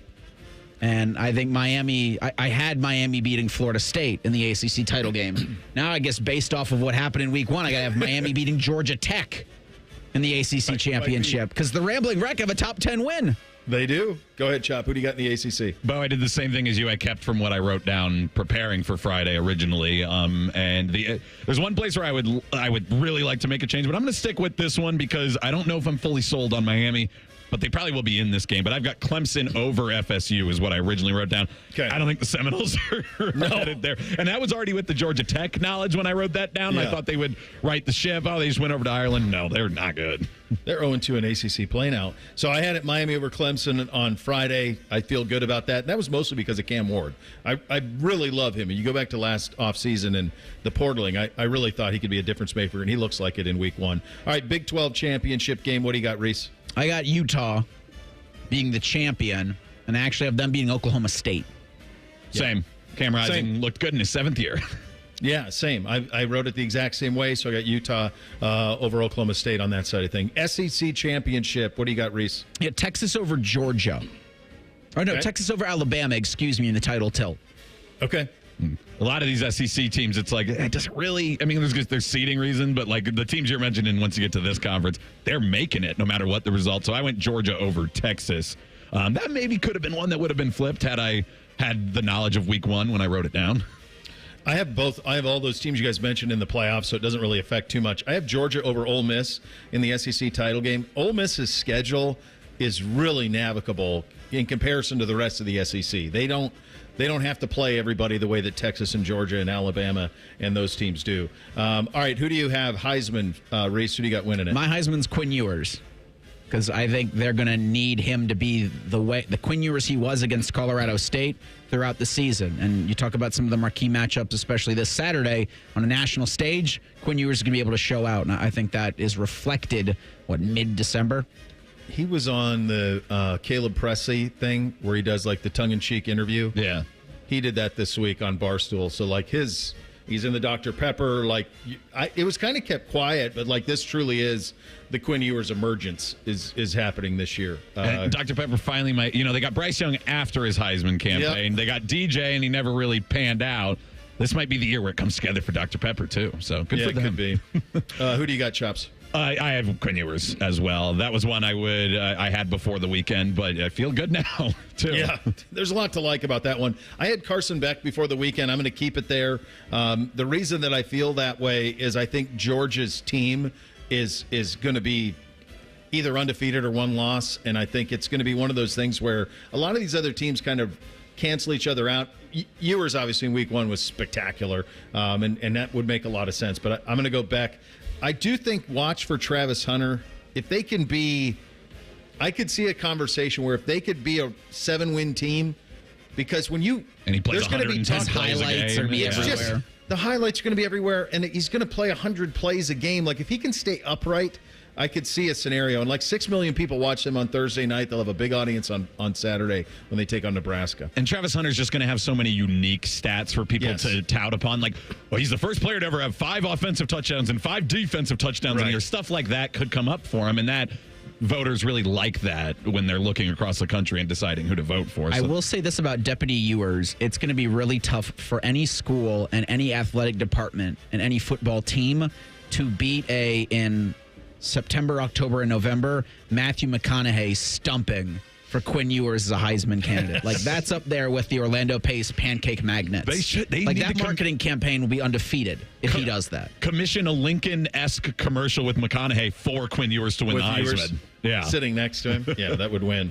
All right, your 12-team playoff, Reese. Who are your seeds? Are you going to do all 12? Oh, Let's do it. I didn't do that work. Okay. That's a lot. I can give you my final 4. Okay, well, hold on your final 4. Chops, did you do 12? Yes, I did. So okay, go ahead.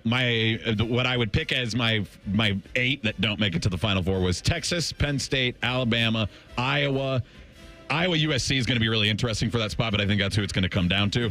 Oregon, Memphis winning the AAC to get the Group of 5 spot. Clemson and Utah. Then Ohio State, Georgia, Ole Miss, and Notre Dame are the teams I would pick for my Final Four on that.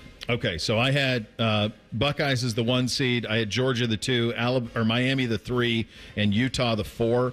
The 5 seed I had as Alabama. They would play 12-seeded Boise State. The 8-9 was Notre Dame hosting Texas. Those I might flip-flop a little bit there now, having seen week 1. I had Oregon the 6 taking on Iowa in the 6-11 game, and then the 7-10 I had Penn State and Ole Miss. So I didn't have anybody other than the conference winners from the ACC and Big 12 getting in, and I still kind of feel that way. My Final Four, I had Bama against Ohio State, Oregon against Georgia. I might want to rethink that Oregon thing, but I don't want to overreact. So those were the 4 I had. I think talent wins out. And then what did you have for your Final Four, Reese? I had Ohio State, Georgia, Texas, Oregon, then Texas.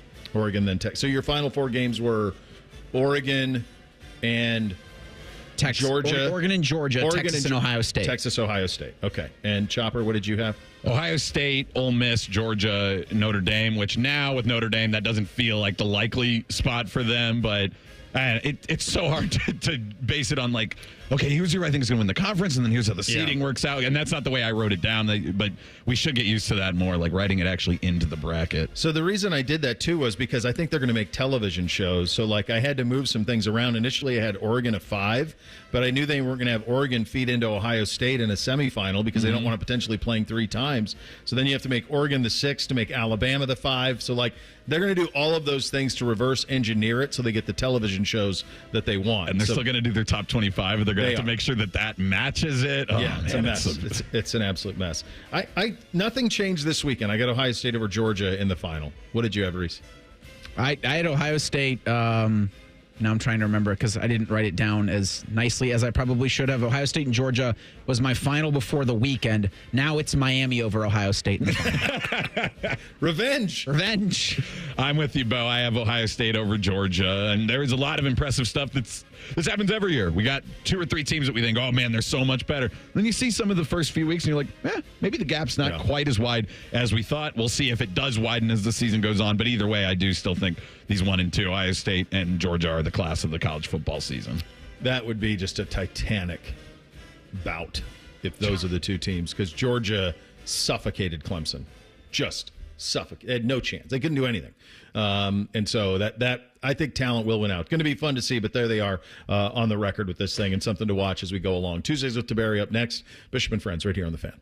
If the sound of another man slammed against plexiglass turns you on, you've come to the right place. Proud to be your home for Jackets hockey. The Fan, Ohio sports destination.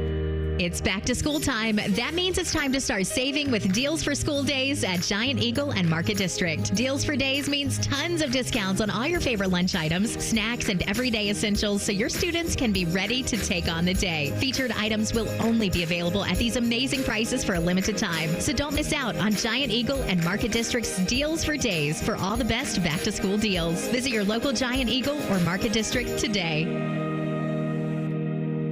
Direct Auto Insurance is for uncompromisers, the people who refuse to make trade-offs in life. Like Kelly, when her old car insurance got so expensive that she couldn't afford to drive anymore, do you think she started carrying her groceries for miles? No. But she did find Direct Auto's savings that allowed her to drive instead of compromise. With savings of up to 25%, you too can stop compromising and keep driving. Get a quote today at directauto.com. Savings based on applied discounts and will vary. Terms apply. How you buy can affect price. National General Group, Winston-Salem. Hey, it's Anthony Rothman. Guys, if you're only middle-aged but wondering why it seems harder to keep up, you're not alone. It may be caused by low testosterone. Testosterone replacement therapy can help you get back to your best, but not just any TRT. See the provider specialist at Low T Center. They offer advanced, personalized treatments with over a decade of experience. At Low T Center, you'll start with a simple test and get your results in about 25 minutes. Go to lowtcenter.com now to book your appointment online. That's lowtcenter.com. Low T Center, reinventing men's healthcare. Experience a piece of history this September and pay tribute to those that have served in the Vietnam War. Delaware County Veterans Services invites you to visit the Wall That Heals from September 12th through the 15th at Havner Park in Liberty Township. Witness the official 3/4 scale replica of the Vietnam Memorial in Washington, D.C. The Wall That Heals is free and open to the public 24 hours a day until 2 p.m. on the 15th. For volunteering opportunities and to learn more, please visit thewallthathealsohio.com. I've made a decision. We will air the Browns game this week. We're the home of the Browns. We air them every week. Yes, I knew that. Catch the Browns and Cowboys from the land. Live coverage starts Sunday at 2:30. Yay football, the Fan. Common Man here for Care Heating and Cooling. Weather is unpredictable, but the inside of your home should be comfortable just the way you like it. And the best way to avoid those unnecessary surprises is with a care plan. See, with a care plan, you get priority service, system maintenance in case of an emergency. Just another way to give you and your family peace of mind. And maintaining your systems properly can help save you money. A properly maintained furnace and air conditioner run more efficiently, reducing your utility usage. Regular maintenance also prevents breakdowns and extends the life of your equipment. I'm on the care plan, and I'm quite the expert. I'll stop by and give your system a once-over. I will. Don't tempt me. I end every commercial the same way, telling you to hire Care when you need a company you can trust. It's not just the slogan. That's the Care creed. How about this? Lennox. They have thousands of dealers nationwide. HVAC royalty. Last year, Lennox gave Care their coveted Partner of the Year award because they're trusted by their customers and their partners. Care Heating and Cooling. Call 1-800-COOLING or book an appointment online at careheatingandcooling.com. When you need a company you can trust. You know when you said, come over for the fight? We thought you meant your house. You guys want another round of Bud Lights? Service is better here. And so is the beer. Bud Light is back as the official beer sponsor of UFC. Enjoy responsibly. 2024 Anheuser-Busch Bud Light Beer, St. Louis, Missouri. Bobby Carpenter here for Germain Toyota. Ready for a new ride? Swing by Germain Toyota, ask for my friend Marcello, and discover unbeatable deals and a wide selection of new and certified pre-owned Toyota vehicles. Visit GermainToyota.net and drive away in style today. Germain Toyota on the corner of I-70 and Bryce Road. That's the sound of a Mountain Dew. And that's you enjoying its refreshing citrus kick. That's a cool breeze suddenly whistling through your hair. Whoa! That's you realizing you're now on a mountain. This is epic! That's you stating the obvious. That's you stepping up to the plate. That's you winning your kickball game. Yes, let's go! That's you taking another sip of your Mountain Dew. Do the Do. Hey guys, it's Timmy Hall, and the sports book at Hollywood Casino Columbus is the place to watch home and away games. So make it your football headquarters and catch every game on 2 massive TV walls with over 12,000 square feet. That's big. And you can join our weekly watch parties with your favorite fan talent. Game-winning bites include nachos, burgers, wings, and more. So this season, make Hollywood Casino Columbus your home for football. Gambling problem? Call 1-800-GAMBLER for help. Must be 21 to enter. Bishop and Friends is sponsored by Awaken 180 Weight Loss. Fast, sustainable weight loss without medications. The solution for weight loss. Awaken 180 Weight Loss.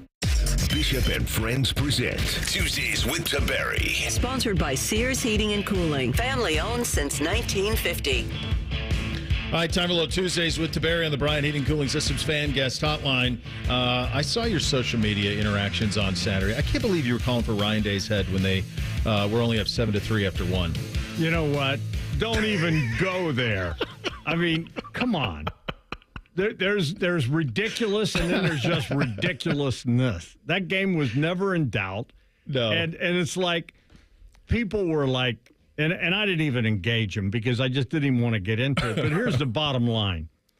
For anyone that has played football, there's two modes. There's practice mode and there's game mode. And in today's world, Bo, nobody hits in practice. You don't tackle. No. You right. really don't hit that much because you can't afford to get guys hurt in practice. And so game days, there's only one way to get the game speed, and that is on game day. And, there'll be much – the old saying goes, you make the most improvement from week 1 to week 2.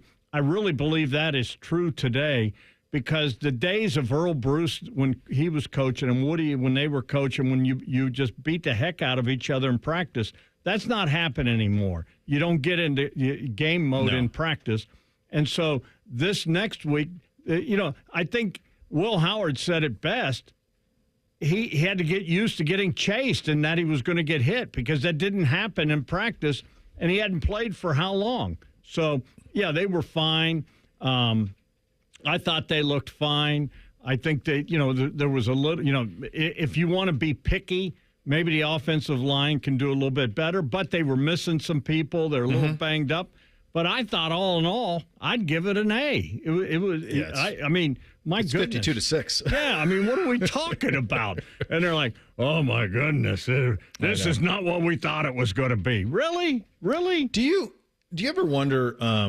You and I have talked about this before, and I actually led the show with this today. Like, I think it's really important that we enjoy Buckeye football season. Yes. Because I think when and everyone's talked about beat Michigan, win the Big Ten, win the national championship. Okay, well, you can't do any of that in week 1, right? And I hope that Buckeye fan isn't so wrapped up in the reckoning that's coming for Michigan and all of that you don't enjoy the week to week, because we wait all year for this. Yeah. It's here now. I just hope that we can enjoy a given Saturday, my friend. What I don't understand, and, I was down at the stadium early, and all the tailgating and how much fun everybody has. And it's like a holiday down there on football Saturdays. And then I read some of these Eeyore comments that I see on Twitter, and I just wonder, I wonder, A, are you truly fans? Because it's like you and I were talking the other day with the tragic thing that happened with Johnny Gaudreau. Sports is an escape. Yeah. It's entertainment. Yeah. And, I say this, and I know it's almost like a religion in Columbus, Ohio State football, but it's no different than going out to dinner to a fancy place or a movie or, it's all that expendable entertainment dollars. But with Ohio State football, it goes beyond. So you're right. Enjoy it. Have a good time because you've got, 12 chances to enjoy it. And if you're just so negative in there, I mean, it's supposed to be something that uplifts you. Your team won 52-6, and that's not good enough? Give me a break. And here's the deal, too. Like, if the half is inverted and you score 35 in the first and 17 in the second, it's a totally different feel, right? Because then it's 35-3 at half, and you're like, okay, cruising.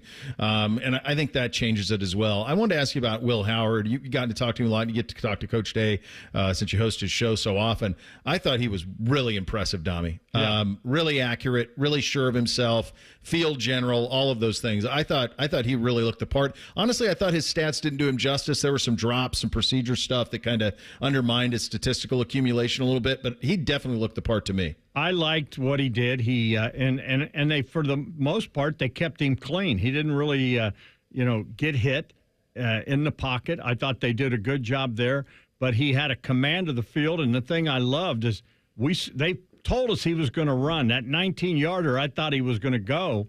Yeah. And I think that will only increase as the game slows down for him a little bit. We have to realize that he's playing in a completely different offense. And while you can simulate things in practice, there's only one way to get it, and that's, once again, the speed of the game. And it will slow down for him the more he does it. But I was really impressed with him. I go back to the old saying, too, as we break the game down, and you'll love this line. Coach Coop used to say, if a dog bites, he bites as a pup. Well, Jeremiah Smith, holy smokes. So let me ask you about him. Yeah. You've been here a long time. Yeah. Freshman skill position player who had, I mean, Maurice obviously was shot out of a cannon, Claret. Is that the last one that it was like, okay, right away you knew? Yeah, I think, because a lot of the guys, it was like maybe at the end of the season, like the Rose Bowl or something, you see these guys emerge. But this kid, there was a lot of hype with him coming in here. Now, it was Akron, not to disrespect Akron, but he did what you would think a skilled player of his caliber could do. But he was outstanding. I think it was funny that he dropped his first pass, and Chris Carter, who was another great one, said, I dropped my first pass at Ohio State too, and look what happened. But, I interviewed this kid after the game, and he's got a baby face, Bo, but he's a grown man. Yeah. I mean, he is big. He's taller than me, and he really looks the part, long-legged, and I think this kid could be the next great one. And now everyone's saying, well, what about Emeka? What happened with it? Hey, they got weapons. A lot of people can eat. Yeah, everyone's going to get a chance. Everyone's going to get their turn in the barrel. And on this game, it just happened to be Jeremiah was open. And, man, he made it look some great grabs. But I'll give Will Howard, he made some great passes. That pass to Carnell Tate, that was sweet when he hit that threaded the needle, and boom. Yeah. That was just – so I think that's coming. But I think once we get the running game going, look out. This offense can really be a juggernaut.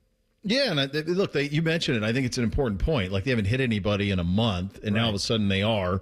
And the way that the schedule sits up, this is – I mean, Ryan Day's going to call this rat poison. I would if I were him. But the next 3 weeks are preseason, right? I mean, they're huge favorites in all of them. So, like, there is a way to fine-tune this thing heading into Big Ten play. And I do think Iowa here will be a punch in the face. Like, Iowa plays defense. They'll be ready to go for that one. Michigan State didn't show me much in terms of their game, but they can kind of build towards Iowa and then Oregon. Yeah, I mean, that's what we're looking at. But if we've learned anything, you can't overlook anyone in college football today. The transfer portal has helped a lot of teams, not only Ohio State. And, a lot of these teams don't look the same now. But, it's going to be a night game this week.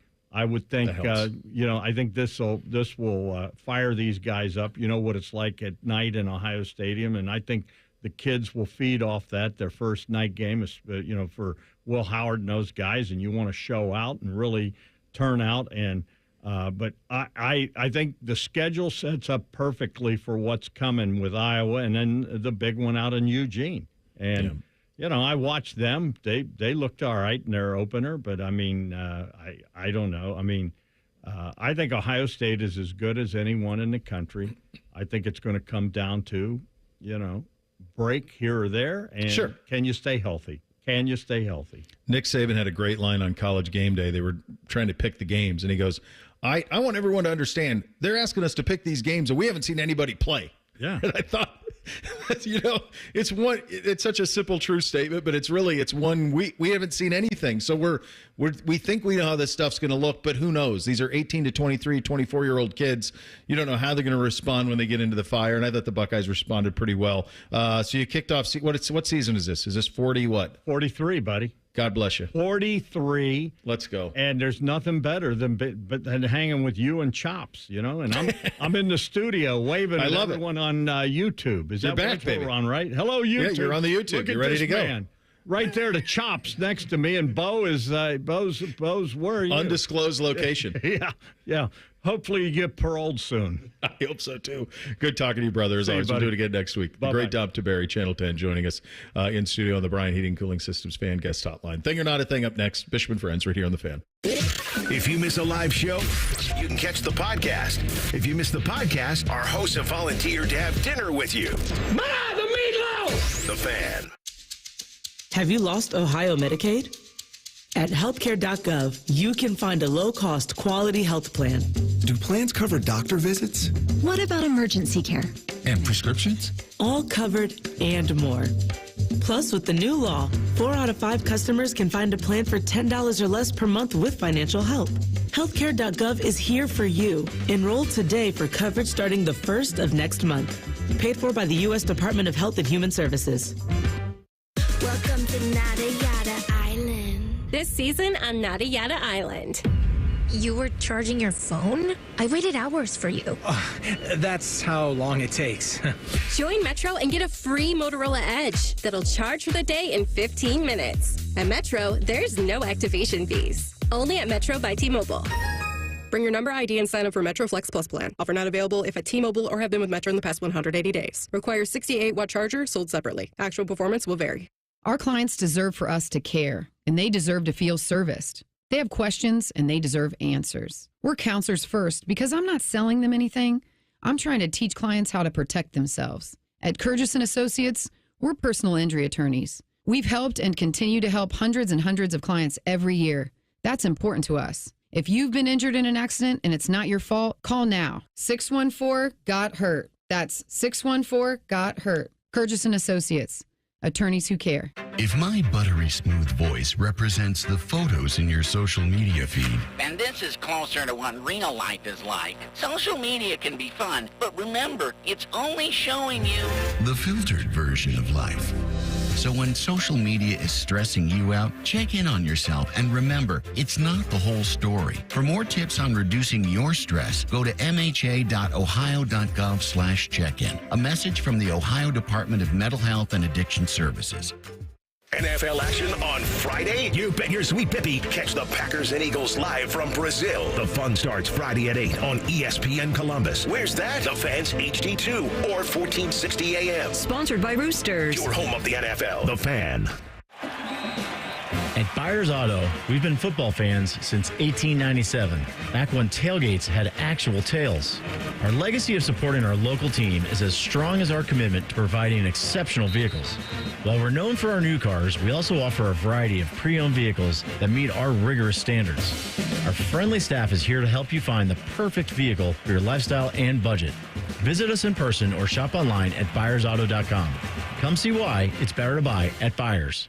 Ready to turn your media passion into a high-octane career? Ohio Media School will train you for TV, radio, social media, and digital media. Dive into hands-on learning with their cutting-edge Activator curriculum. Gain real-world experience through internships and live remotes. And get insider knowledge from industry pros. Small class sizes, real-world media studios, and 6 to 8 month programs. They accelerate your career with personal attention and essential skills. Visit Ohio Media School at beonair.com to book your free studio tour. Look what we have here. It's the refreshing deliciousness of a Pepsi mini can. It's the perfect complement to any meal. The dash of indulgence your day was dreaming of. The sip that'll have you singing Pepsi. Nope, not again, Steve. Let's take a cue from the Pepsi mini can and pack all that awesomeness you're feeling into a much smaller treat for everyone. Deal? So, big awesomeness, smaller size. I think I've got just the thing. Pepsi mini can. Mini can, big taste. There's something about country music that's just so easy.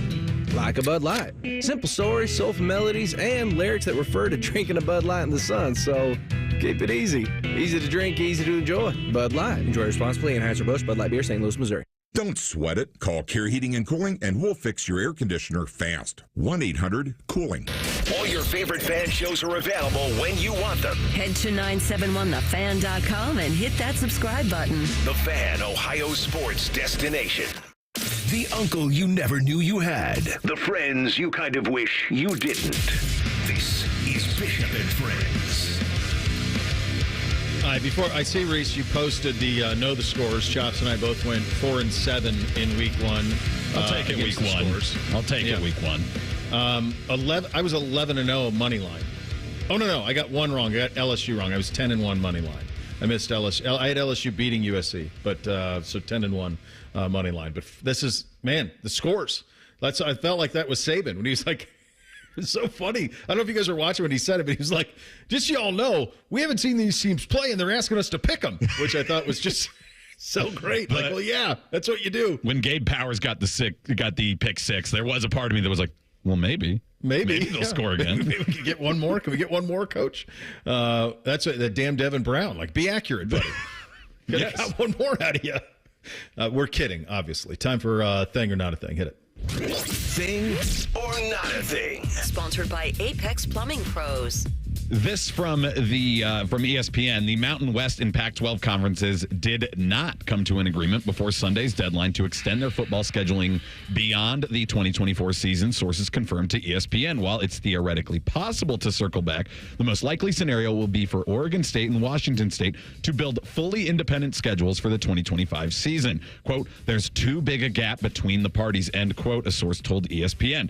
The lack of an agreement stems mostly from the Pac-12's priority to be flexible for more sea changes in college athletics over the next year.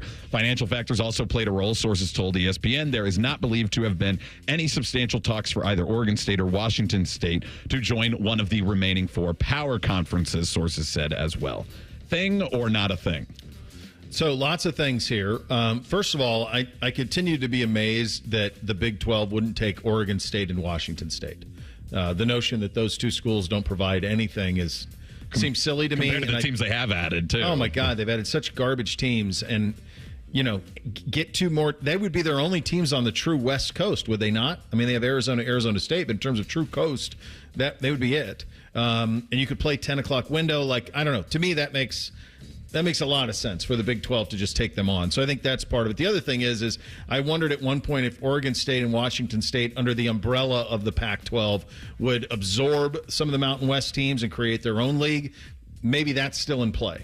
Maybe that's what this is a little bit too, because I think the Mountain West has it. Basically, what will happen, if I remember right, Oregon State and Washington State will have to just kind of make it work for 25, and then they can poach the Mountain West teams in 26.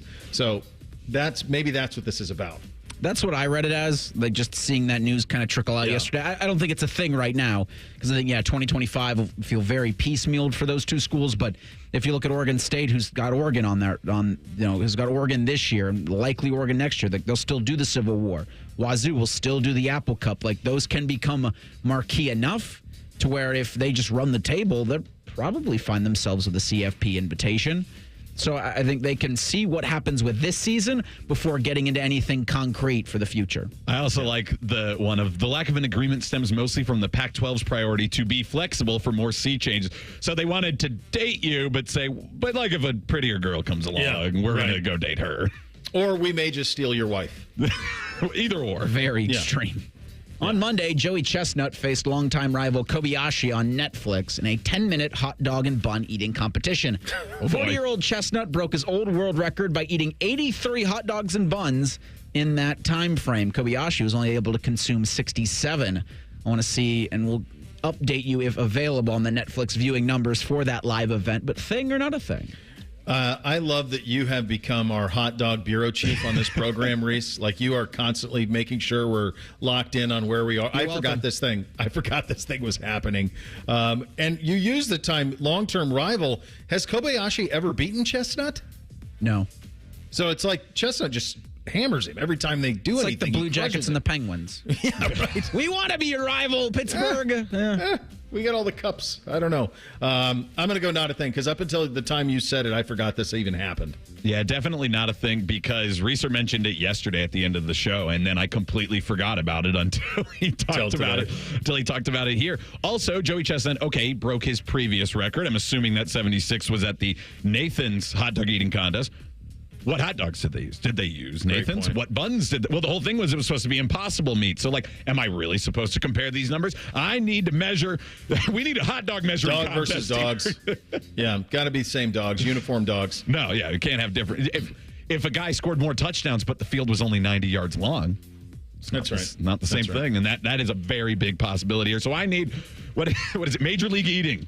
Get in on this. You know what? Actually, how about Netflix Untold? Why don't you guys go do a documentary on it and just say got time? This from the Skull session today. Each time, this is a portion of it talking about Brandon Innis, so thanks to Chase for doing this. Each time Innis caught a punt on Saturday, I believe the sophomore receiver could make a house call. Across 4 total punt returns, Innis collected 60 yards.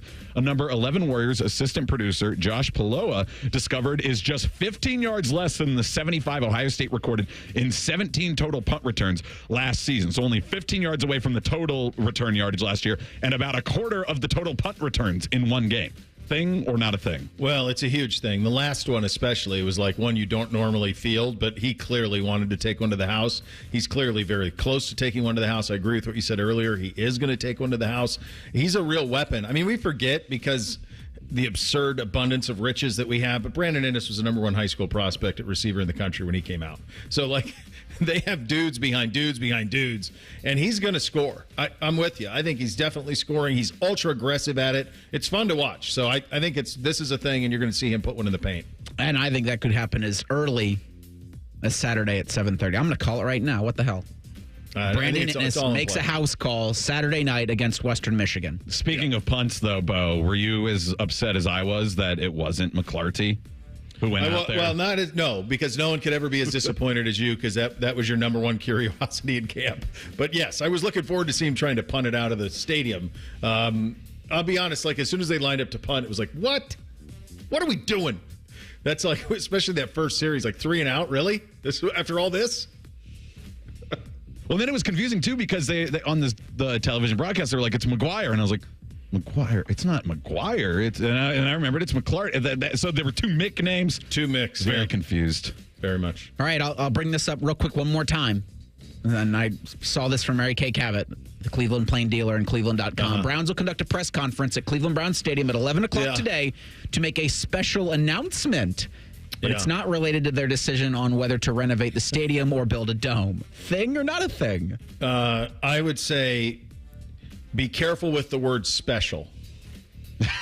They're going to name it, aren't they? Yeah. If you think you're going to get like a big, a big thing, my guess is this won't affect the fan base. The Mr. Hero Stadium. Roman burgers for everybody, baby. Roman burgers for everybody. I have never had Mr. Hero, but there are actually some in the Columbus area. When J-Lo's parents came up, her stepdad for Christmas, he used to live in the Cleveland area, and he wanted Mr. Hero, and he got it like 2 or 3 times. I've never had it either. Have you had it, Reese? It's fine. Yeah. What would you like? Like, what kind of sandwich shop? The Roman burger is the one you have, which that's like their famous one, which is just 2 patties, right? It's basically just it's a long hamburger. It's a burger sub. Yeah, it's a burger sub. It's fine. I don't go in expecting anything special. I feel like it's like Runza out in Nebraska. People, swear on it, and it's like it just kind of looks like a sandwich thing. I think it's possible that things that you have in your youth are much better than they are in your mind than they are in reality. No, I'm telling you, this ice cream place is the best ice cream place you've ever been. Right. It's all just ice cream. They're not a whole lot of difference. Soft serve or hard. Pick your one you like. We'll blitz the Buckeyes coming up next. Bishop and Friends right here on The Fan. The Big 9 was a sad, incomplete place. Enter Ohio State. The rest is history. The Buckeye Show. Weeknights at 6. The Fan. Marty Brenneman here for Tri-State Men's Health, the leader in men's sexual health for treating erectile dysfunction and low testosterone issues. And they're the leader for a reason, because I can tell you from my own experience of being treated there, Tri-State Men's Health is top shelf. Far too many men wait to get their ED treated, but I want to tell you today that you shouldn't wait any longer. If you're suffering with ED and are like most guys, a medical team at Tri-State Men's Health will get you back on track fast. They have the experience, they have the treatment protocols, and they know what they're doing. At Tri-State Men's Health, they have ED treatments that are effective in well over 90% of men. They can even combine treatments for better results. You might even find yourself performing like you haven't in years. So make an appointment today. Your initial visit is just $99 and includes blood work, a medical consult, and if medically advised, a test dose. And if that test dose doesn't work in the office, your visit is free. Call 800-900-9654 or go to tristatemenshealth.com. They have 6 offices in the tri-state area to serve you. Hey friends, it's Beamer Carp and Shark here from Morning Juice, and guess what? It is NFL week, and FanDuel, America's #1 sportsbook, has got a special offer to kick us off. Now through September 22nd, all FanDuel customers, not just new FanDuel customers, you can bet $5 and get a 3-week free trial of NFL Sunday Ticket from YouTube and YouTube TV. Bobby, you and I have it. We love it. There's nothing better than the quad box on the Sunday afternoon games. That quad box, you can watch the Bengals, you can watch the Browns, you can do whatever you like. Get your 4 favorite games, get another TV beside it. You can watch all your Sunday Sunday afternoon games. Then with your YouTube TV base plan, you're able to watch every regular season Sunday afternoon game. They don't have to be in market. They can be out of market beam so you can watch the Bears. All you need is a Google account and a current form of payment. You can cancel at any time. Just visit FanDuel.com/juice to download America's #1 sports book. You must be 21 and older and present in Ohio. Full price of NFL Sunday ticket will be automatically charged seasonally after free trial. No refunds. Terms, restrictions, and embargoes apply. Gambling problem? Call 1-800-GAMBLER. I'm Rick Julius, a partner at Cordell & Cordell. For over 3 decades, Cordell & Cordell has been on the front lines of family law. Divorce is more than just a legal process. It's a life-changing event that can impact your future, finances, and your relationship with your children. You've worked hard to build a life that you're proud of, and you deserve a legal partner who will work just as hard to protect it. Schedule an appointment with one of Cordell & Cordell's Columbus area attorneys. 10 West Broad Street, Suite 1550, Columbus, Ohio, 43215. CordellCordell.com. All right, sports fans, let's talk stats. 1 in 8 men will be diagnosed with prostate cancer. And of those men, many will experience bladder leaks. That's why Depend is partnering with the Prostate Cancer Foundation to encourage getting screened. Because if caught early, prostate cancer is up to 99% treatable. I like those odds. Depend is also donating to prostate cancer research for select purchases now through November. Learn more at Depend.com. From September through November, Depend is donating 40 cents to the Prostate Cancer Foundation. For Depend Shields, guards, Real Fit products purchased in the U.S. up to a maximum of $300,000. Void in Mississippi. Life insurance. Why are you putting it off? Can't afford it? Too much hassle? Think you don't need it? There's lots of excuses for putting off life insurance. But if you weren't there, who would pay the mortgage and other bills? With Ethos, you could be covered in 10 minutes and boom, family protected. Ethos, fast and easy online term life insurance. Up to $2 million in coverage with no medical exam. Some policies as low as $1 a day. Answer a few health questions and get your free quote at getethos.com. That's getethos.com. Broadcasting from the Lindsay Honda Studios. Honda makes the cars. Lindsay makes the difference. Visit lindsayhonda.com. WBNS-FM, HD1 Columbus. The Fan. Sports Center. Good morning. I'm Eric Reese. Number 2 Ohio State hosts Western Michigan Saturday night at 7:30. Buckeyes 38.5-point favorites there. Hear from Ohio State's head coach at noon today. We'll carry to Ryan Day's weekly press conference when he hits the podium. Coach Day will also join Skip Mossick, Paul Keels, and Jim Lachey tonight around 6:30 on a special Tuesday edition of Buckeye Roundtable. The AP Top 25 will also be released around noon today. Voters did not labor on Monday. In the NFL, the owners of the Browns Haslam Sports Group are expected to hold a press conference at Cleveland Browns Stadium in a few moments. It's billed as a special announcement. Cleveland will host Dallas in Week 1, Sunday at 4:25. The NFL season kicks off Thursday with the Chiefs hosting the Ravens. And in baseball Tuesday, the Royals host the Guardians at 7:40. This update is sponsored by Roosters. Roosters is giving away 12 ultimate Buckeye experiences, tickets, sideline passes, a trip to a postseason game, and more. Register today at roosterswings.com. Find us on YouTube. Search WBNS Radio and you can see what Bo looks like. But only if you subscribe. This is Bishop and Friends. All right, final hour here on a Tuesday. Time to blitz the Buckeyes. Hit it, fellas. Bishop and Friends present Buckeye Blitz. Sponsored by The Ohio State University, ROTC. Decide to lead today. All right. Normally we hit this on a Monday. With the holiday, we saved it for today. We do this well, Reese. What do the Buckeyes do well? Acquire talent.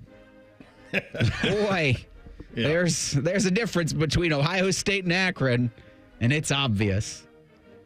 It's really cool also to have your QB who can scramble effectively, and he wants to, also while being able to still throw the ball. It's not just great athlete out there at quarterback, and hopefully he can throw it. It looks like Will Howard has some decent touch. There were some downfield passes that said, okay, yeah, I think he can do this and what they're going to ask him. And the one thing I really liked about his scrambling was the variance in decision making. There were times where he was going for the sideline or sliding. There was times where he did take off. There was times where he kept his eyes downfield. He's willing to do. Those are really the three options when I guess the secret fourth option is get sacked.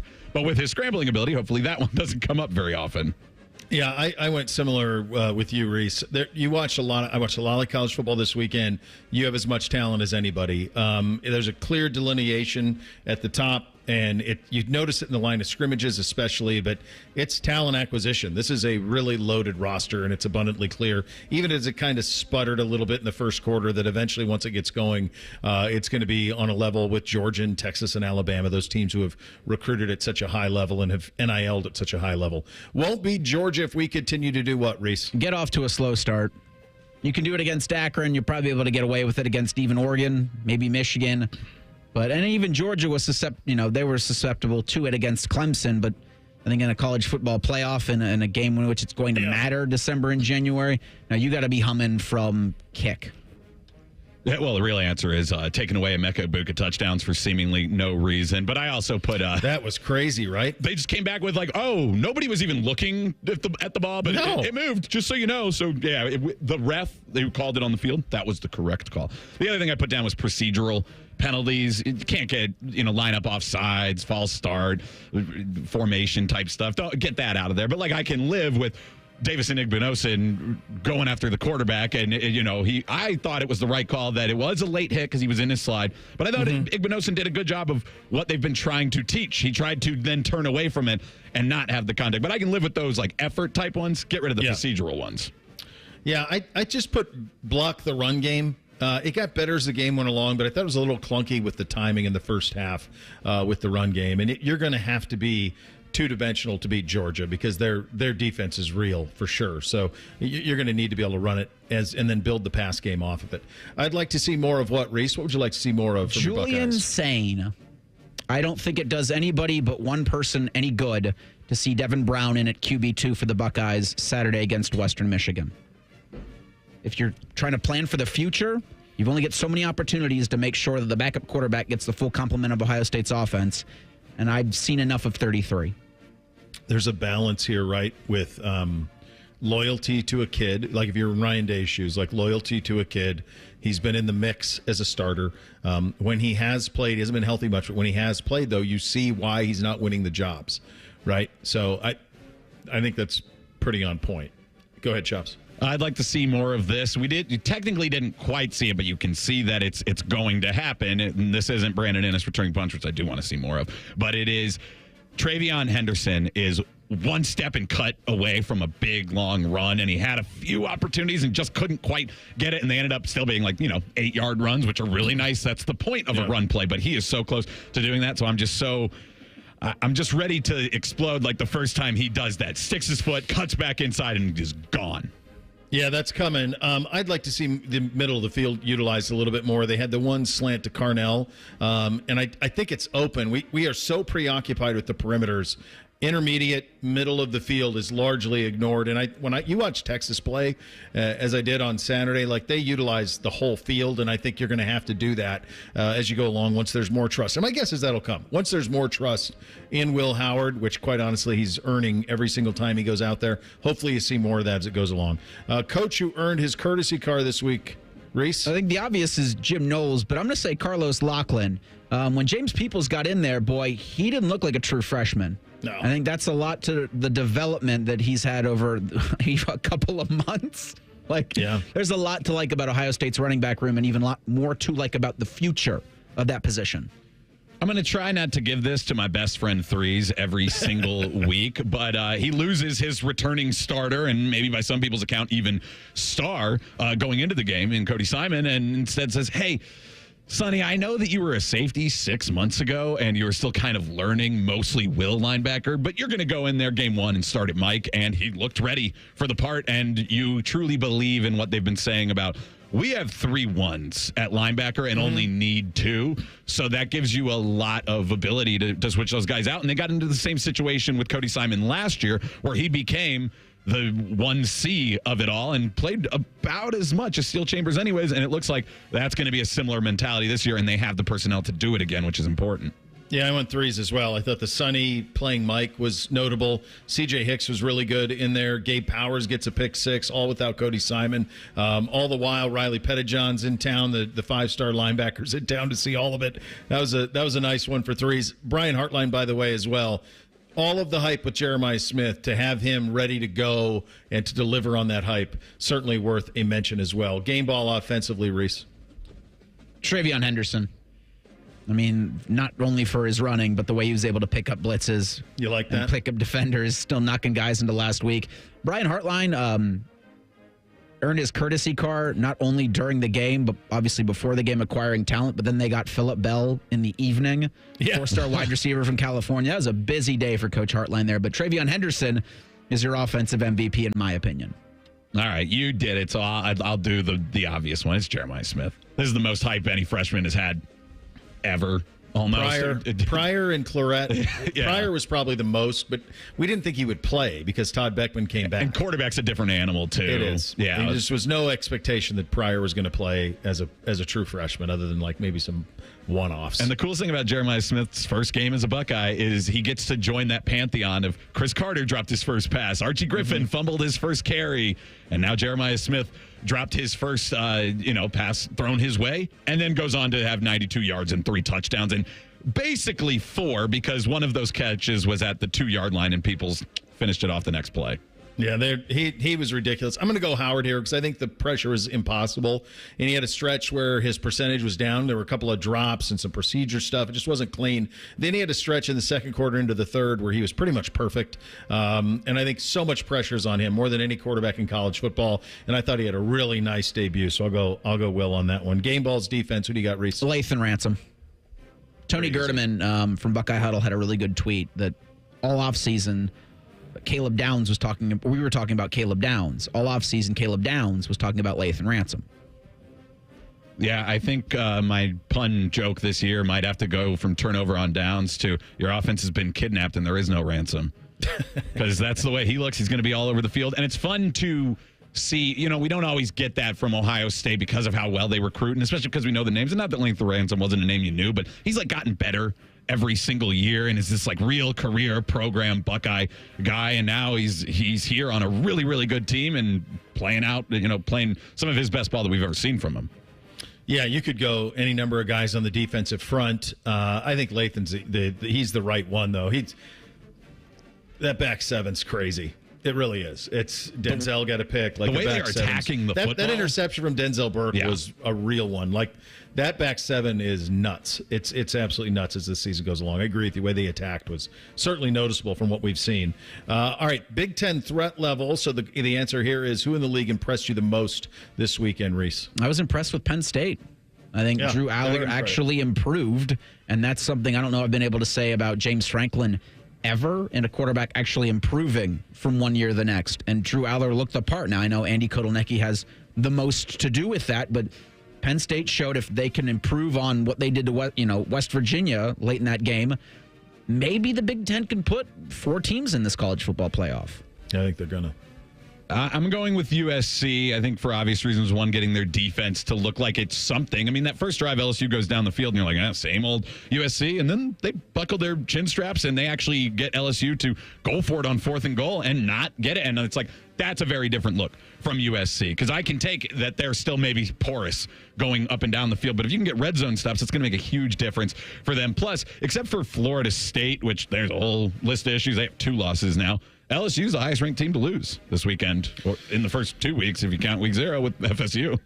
I think you guys hit it, both of them. I think West Virginia was ready and poised to pull an upset on Penn State, and Penn State, after a really slow start, a scoreless first quarter, some questionable offensive game planning, really stepped it up in the second and cruised from there. So that was a big-time win for James Franklin and Penn State. Also think it was a big-time win for USC, and I think nobody needed it more than Lincoln Riley in college football, except for maybe old boy down at Florida. But Lincoln needed it. He got it. They had the night to themselves. That was a huge win for Lincoln Riley at USC to beat LSU. And it's a neutral field, but that was an LSU home crowd for sure. You have our attention now nationally. Who do you got, Reese? Come on. Who do you think I was going to say? They're back. They're back, baby. Holding a U into the camera. You can't hear me hold up the U, but I'm holding it up, damn it. The U's back. Is the All About the U music copyrighted, or can we play that on here? We'll have to figure that out. Who's in charge of that? Maybe we can get special permission to use it. I went There's something different when you score 70 and then start to approach 80. And I know it's Furman, but Ole Miss, that says, okay, Lane Kiffin does have this offense rolling. This is week 1, and it is an engine that is run by Jackson Dart. 22 of 27, 418 yards, 5 touchdowns. That is a 15.5 yard average per attempt. Again, I know it's Furman, but that showed me that, okay, Ole Miss that we thought could be real, I think they are. Ole Miss they did get to 70, right? 76. Bama, they were 76. Bama approached 70. Tennessee was up 49-0 at half. So, like, the teams in the SEC who could pour it on really, really did. I mentioned Miami and Notre Dame earlier. In terms of, like, you have my attention now threat for Ohio State, to me, it's Texas. They're Isaiah Bond coming in at receiver from Alabama. Ewers using the whole field to throw it around. It's Colorado State. I get it, down opponent, but sometimes just the look of it, and they look it to me like they're going to be very, very real this season. Can this team win it all? Grade, Reese, what do you got? That's an A. Yeah. Yeah, they didn't do enough for me to go A+, but they definitely didn't make me go, oh, I'm wondering about it now. No, I still think they're there. They beat a Division I college football team 52-6. Yeah, it's week 1. There's a few things you want to work on. It will always be that way.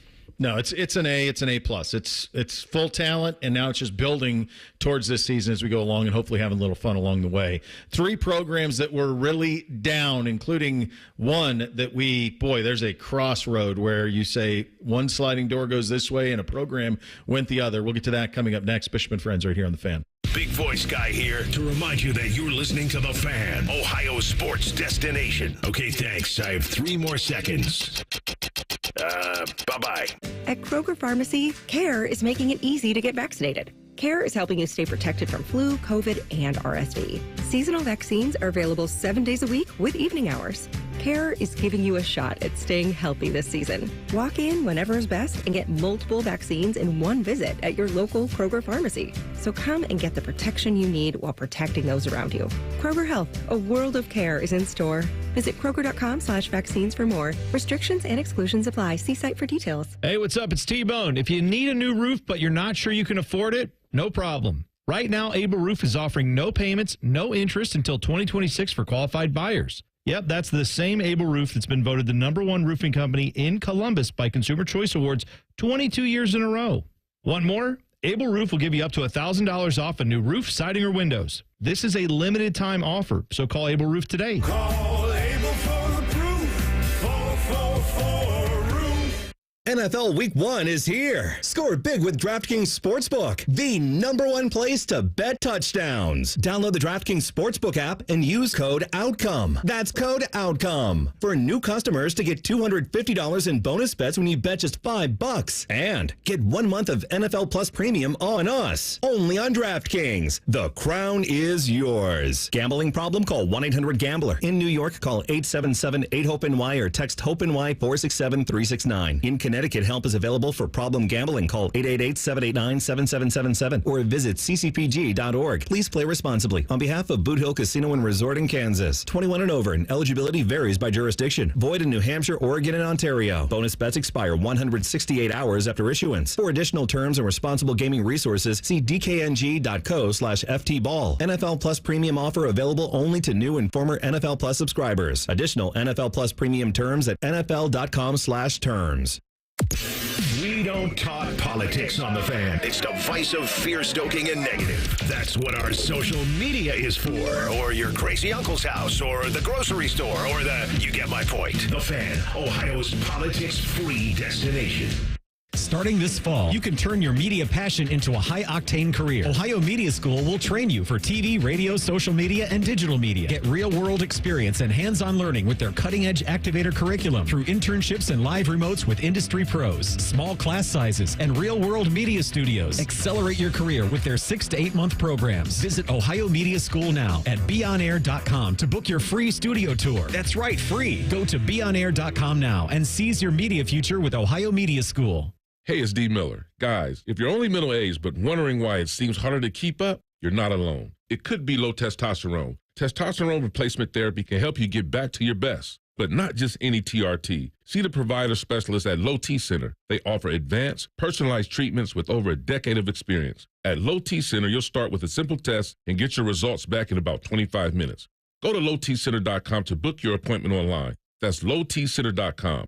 Low T Center, reinventing men's healthcare. Who does Joe Biden have to thank for backing his extreme liberal agenda? I want to thank my buddy Sherrod Brown. Sherrod Brown backed Biden, voting to let transgender biological men participate in women's sports, and supported allowing puberty blockers and even sex change surgeries for minor children. My buddy Sherrod Brown. And Brown backed Bidenomics, reckless Washington spending and inflation causing prices to soar, groceries up 22%, electricity up 32%, gas up 50%. The Brown-Biden price increases are smothering hardworking Ohio families. Their extreme liberal policies are hurting Ohio. And who's to thank for this mess? I want to thank my buddy Sherrod Brown. Biden's buddy, Sherrod Brown. Way too liberal for Ohio. Vote no. Senate Leadership Fund paid for and is responsible for the content of this advertising, not authorized by any candidate or candidates committee. www.senateleadershipfund.org. Don't let a cold, sinus infection, or allergies ruin your day. Breathe easier, sleep better, and feel healthier with Navage. Visit Navage.com, Walmart, Walgreens, CVS, or a store near you. Fan weather. From the Logan AC and Heat Services Weather Center. It is a beauty out there today, just like yesterday. Upper 70s, although I do expect some high-thin clouds to move in this afternoon. 54 tonight, although some areas outside of I-270 may drop down to the upper 40s. Much hotter tomorrow with a high of 86. I'm meteorologist Dylan Robichaud with your 10 TV weather impact forecast on 97.1 The Fan. The best hair on the air. You are listening to Bishop and Friends. Hey guys, it's Chops. And I got to tell you something. When I first met with Awaken 180 and our rep was telling us, Dan, he was saying, hey, they're trying to enter Columbus. I know you want to lose some weight. How does that sound? I go, yeah, I would try that out.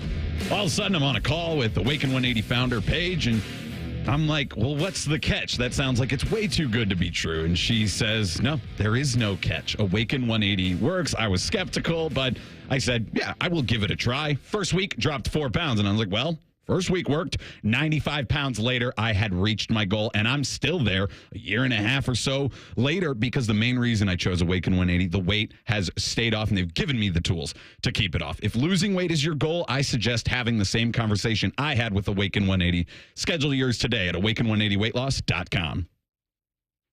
We did 3 up earlier in the show. Let's do 3 down now, and they all reside in the South, and I think it starts with Clemson. There were four teams in Division I football that did not take a transfer: Air Force, Navy, Army, and Clemson. One of these things is not like the other. Yeah. It's one thing to be very firm in your belief. It's another thing to be stubborn for stubborn's sake.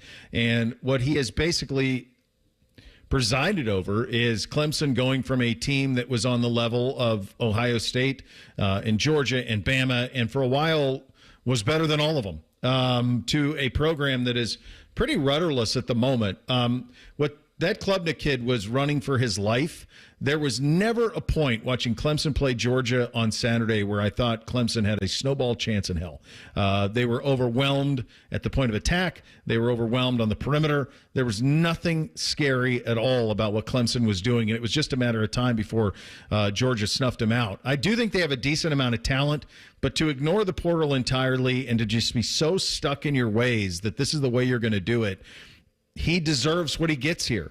It's crazy to me that he's like knowingly driving the program that he built to such incredible heights just straight off the road, man. I mean, it's been a long time. For Clemson too, which is also like the weird part of it, because they're still going like 9-3, but that's not where they were.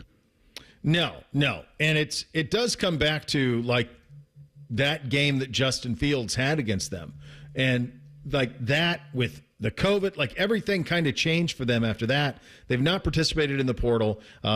He was slow on NIL, all of those things. And they are really close to just being a largely irrelevant program. And it's been the same issues these last 3 seasons that have kept coming up for them, that their offense is uninspired and not along with the times, and it's just not getting the job done. They're still good defensively. The recruiting has come back just a little bit, but they were never perennially top 3, not even really top 5. They were always a little bit further back, but now it's more in the 15-ish range, and they are in the Penn State world as far as like the team ability goes, and maybe even getting worse. Like Penn State looks like they're trending up. Right now, Clemson is still trending down, and this will be the third year that they trend down. I still don't think it's going to go all the way out, but you can only do this for so long before they have like a 4-8 season. Like that's the more realistic path than them getting back to the national championship. It does feel like, and Tim May and I were talking about this before the show yesterday, that like apathy might hit, but I don't know who it hits with first, Clemson or Florida. Because Clemson at least has national championships to fall back on recently. I'll get to Florida in a second. It's a very good question. So just for perspective, 2019, Clemson goes 14-1. They lost in the national championship game that year in 2019. They are 10-2 the next year. That's when we got them in the Sugar Bowl. And then 10-3, 11-3, 9-4. So to Chops' point, it's still fine. But in 2023, they were 4-4 in the ACC. And that's the thing that you take notice of, is that ACC record. And I took notice of just the idea that this was a program that used to go head-to-head, in fact, beat Bama for national titles. It was that type of program, and they're not on that level or anywhere near it anymore. How many, do you have other ACC records for years up there? Like, how many years did they not lose a game in the ACC during this Dabo time? Well, they had 4 years where they went undefeated in the ACC. They had 1 year where they lost once in 2020.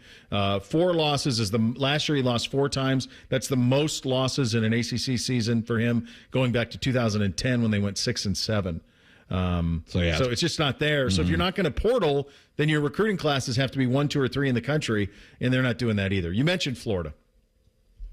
I've long had a theory on the Florida football program, and I asked this of Feinbaum last week when we had him on. We'll have him on this Thursday. Is the Florida job a good job, or did Florida just get lucky and hire 2 of the 10 best coaches of the last 50 years in Steve Spurrier and Urban? I'm starting to believe it's the latter, because they just historically, consistently are not there. And it's a much more difficult job. And it's crazy because I don't think either of you guys have ever been to a game at the Swamp, but when it's at its best, and I saw it when Spurrier was there and when Urban was there, it is unbelievable. It's the southern version of Happy Valley, where it's right on top of you. Like everything is right on you. Like you can't breathe, almost suffocating. And it's so damn hot. And they do the gator and all of that stuff. But Billy Napier is lost. The idea that they got to a point where they were so widely outmanned by Miami. And remember, Florida has the money down there. They're not Florida State. They're the big money program in the state of Florida. And Miami's money guy actually went away right now. So yeah, they're the big money. money program. Like they've got the Bull Gators. They can raise money. They've got it. And they are completely rudderless with Napier. They play 8 ranked teams. So he's not going to survive the season. They're going to have to hire another coach down there.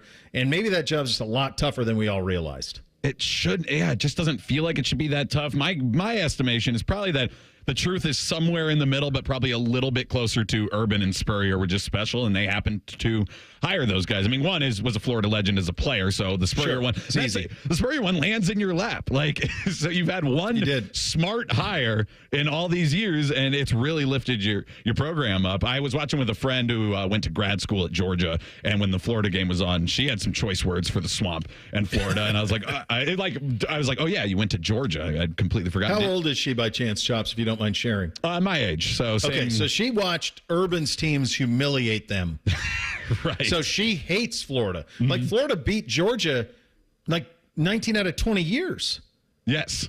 So like that's just what they did. They went to the cocktail party, spanked around Georgia, and now it's flipped. And I think Mullen was judged by that flip, not for where the program was. Did you see the quote from Cam Ward that Brandon Marcello passed along? Go ahead, read it. Cam Ward on the Swamp. Quote, I played at USC. USC wasn't packed, but it was louder than this. I played at Oregon, and it was louder than this. The Pac-12 gets misspoken for. The Pac-12, that's where I believe real football is played. Washington was one of the loudest environments I've played in. End quote. Oregon and Washington are historically very, very loud places to play in. I would tell you that maybe that's your apathy conversation, because I've been to some of those joints, and I would put Florida the Swamp when they're keyed up and ready with anywhere. Baton Rouge, Penn State, anywhere. It's always that loud. It's always dark and hot, and I feel like that gets people riled up. So damn loud. Lastly, on Florida State. Remember when we had Jeff Cameron on 20 Most Interesting Programs 2 years ago? Not last summer. We had him on again, but last summer we had him on. And he's told us, he said, they were all building towards 2023. They were locked in from NIL on 2023. They were locked in on portal for 2023. It was kind of they had to do it in terms of fundraising. Let's win a lot so we can fundraise. That's what it looked like last night, is that they put all their eggs in 2023. And this is a just try to get through it season. Scoreboards didn't work. Empty seats because they're renovating the stadium, and that stadium is pristine. It's awesome. But they're in the middle of a renovation there. It looks like they're in the middle of a renovation for a program. I would just warn this from that program's perspective. Be careful you don't fall too far. If you fall too far, it takes a long time to come back.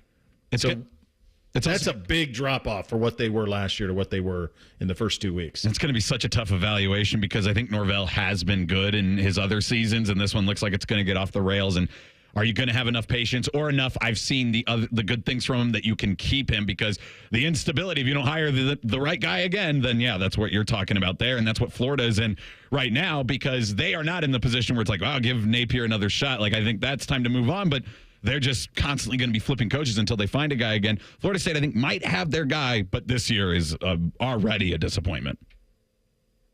It's a year-to-year thing for those type of programs where you can't think about how much money they had to fundraise to redo the stadium.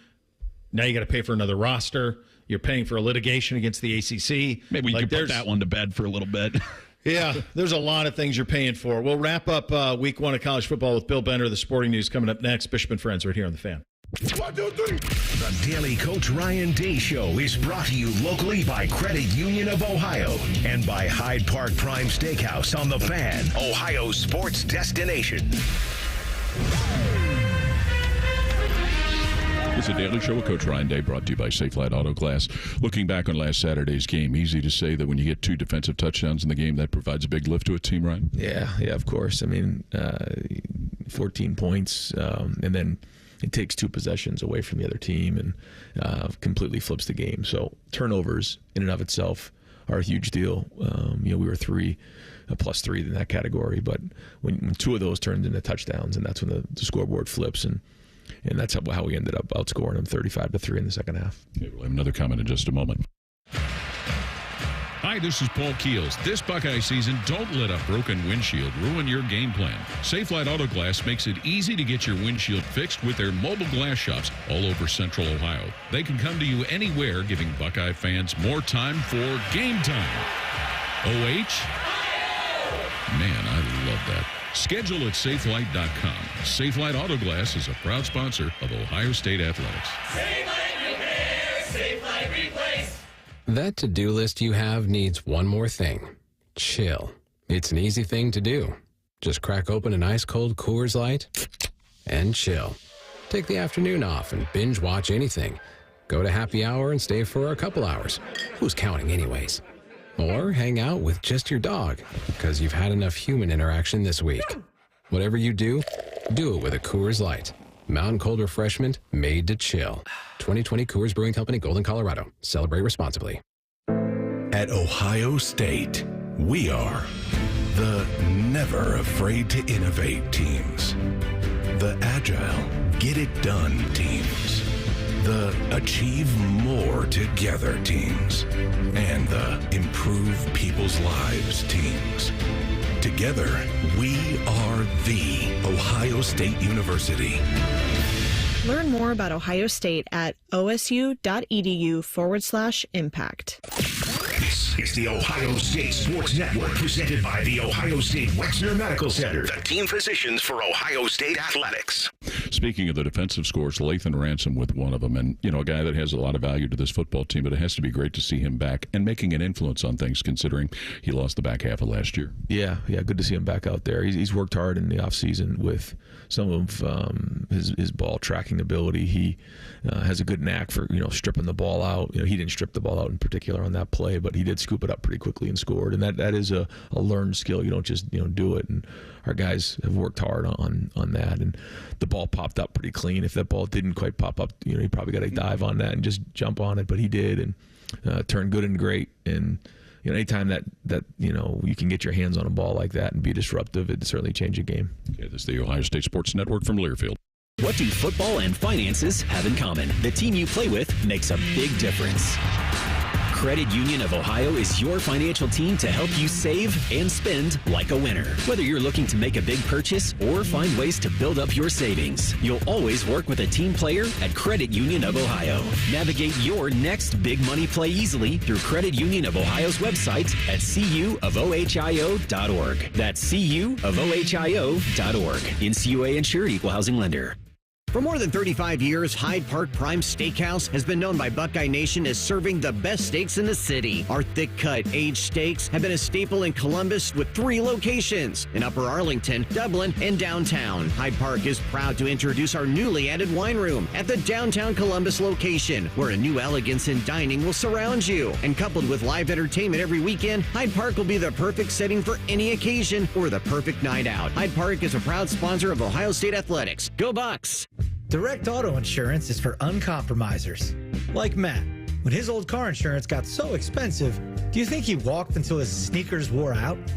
No, because he found savings with Direct Auto so he could drive instead of compromise. With savings of up to 25% on state minimum coverage, you too can stop compromising and keep driving. Get a free quote at directauto.com or a store near you. Savings vary, terms apply. National General Group, Winston-Salem. Experience a piece of history this September and pay tribute to those that have served in the Vietnam War. Delaware County Veterans Services invites you to visit the Wall That Heals from September 12th through the 15th at Havener Park in Liberty Township. Witness the official 3/4 scale replica of the Vietnam Memorial in Washington, D.C. The Wall That Heals is free and open to the public 24 hours a day until 2 p.m. on the 15th. For volunteering opportunities and to learn more, please visit thewallthathealsohio.com. Bishop and Friends is sponsored by Awaken 180 Weight Loss. Fast, sustainable weight loss without medications. The solution for weight loss. Awaken 180 Weight Loss. Bo knows many people. He talks to the interesting ones on this show.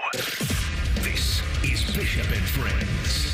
All right, speaking of interesting, he's the most interesting man in Pickerington. He's a great Bill Bender, covers college football for the Sporting News. That was fun, huh? Week 1, you like that, buddy? I capped it by watching Georgia Tech and Florida State in Spanish last night because that was the only feed I could get. Oh, no. I'm hoping that they resolve this ESPN Disney issue, but I used it as an Bill, opportunity you brought that up real quick, buddy. So that's the DirecTV. So it's DirecTV versus ESPN Disney. Is that what caused this? Well, we have UVerse. So we have AT&T, and like last night, I just assumed I got my rhythm, getting ready to watch the game, and I'm like, I don't have that. So used it as an opportunity to teach my 8th grade son some Spanish before he gets into high school. Well, that aside, it was damn fun this weekend. What were some of your things that really jumped out to you in week 1? I know we'll get to Ohio State. Outside of Ohio State, Alabama's very good. Mm-hmm. And I think Kalen DeBoer is going to work wonders with Jalen Milroe in that offense, like he did with Michael Penix. I thought Penn State was impressive on the road. Notre Dame gutted out an ugly win. His offense leaves a lot to be desired. But I'll say this. On that bandwagon of Texas is going to beat them by like 30 points this weekend. I think their defense is too good for that. Yeah, I'm not ready for 30 on that front. You hit on a couple of things that were kind of hallmarks for me. I thought, and I loved Ward in the transfer window, the kid down at Miami. I loved Cam Ward, loved him at Washington State, so they jumped out to me big time. I thought the most important maybe win of the weekend was Marcus winning at State College, Bill. And not just winning, Bill, but winning ugly. You use the word ugly. I agree with you. But that's the way Texas A&M wanted that game to be played. It was almost like Notre Dame beat Texas A&M at their own game. No, I love Marcus Freeman's way. Yeah, he's a player's coach. I think he's learned. I think Bobby tweeted something out earlier this week that he kind of learned under Jim Tressel. So he's a good mix of getting his guys fired up and calm, and I think he's learned some of the lessons from the losses to Ohio State and Clemson last year. So they were prepared. Their pass efficiency defense is amazing. Secondary is really good. And their schedule will allow Riley Leonard to settle in. And if you're a playoff hopeful, I got bad news for you because they're probably going to get in. Oh, I went through their schedule. I see no scenario how they're not the 5 seed. And that's as high as they can be. I mean, there's just nothing on their schedule that's very worrisome. You mentioned Texas. Now, they're playing Colorado State, but you're looking for nuance, right? Bill, they used the whole field in a way I didn't see many teams use it. What I meant by that is Ewers can put the ball wherever he wants. And so they use it. They make you defend every blade of grass. I don't even know that Ohio State and Oregon do that, or even Georgia at this point, the way Texas did. I think I was on the phone with Chris Hummer from 24/7 Sports today, and he lives down there in Austin, and they have so many options. You know, they have 4 or 5 options at receiver that they can use. Quinn Ewers outstanding on the road last year, too, 70% completion percentage. You just said it. I think the one thing, if they can get a little bit of a running game going, they'll be fine this weekend. And, hey, by the way, their backup quarterback's pretty good, too, this guy named Arch. What does that tell you, though, about how good Quinn must be down there, that there's not even any talk about, oh, maybe we should play Arch some? Like, that's not even a discussion. Yeah, I mean, they arguably have 2 – I hesitate to say it because of such a small sample, but I would argue if Arch was starting, he'd probably be a top 25 quarterback in college football, maybe top 20. And then you have a top 5 guy in Quinn. I think that's even being very casual with it. I think he's a dude. Like, he looks like a dude to me. No, I'm with you. I really like those guys a lot. Now, in terms of disappointing, the 2 Florida State schools, and I mean the Seminoles and the Gators, and then Clemson as well. Where were you on teams that disappointed you? Well, it didn't matter what language I watched it in. Florida State, that's bad. I mean, you can't have that happen. And, I mean, BC impressed with Bill O'Brien, the ability to run the football, play, keep away. You mentioned Cam Ward. Very impressed with Miami going into Florida's house. But I always, whenever you play a rival and somebody comes in your house and beats you like that, it just shows a lack of something with Florida, whether it's the quarterback play, the discipline. They had a couple of roughing the passer calls early.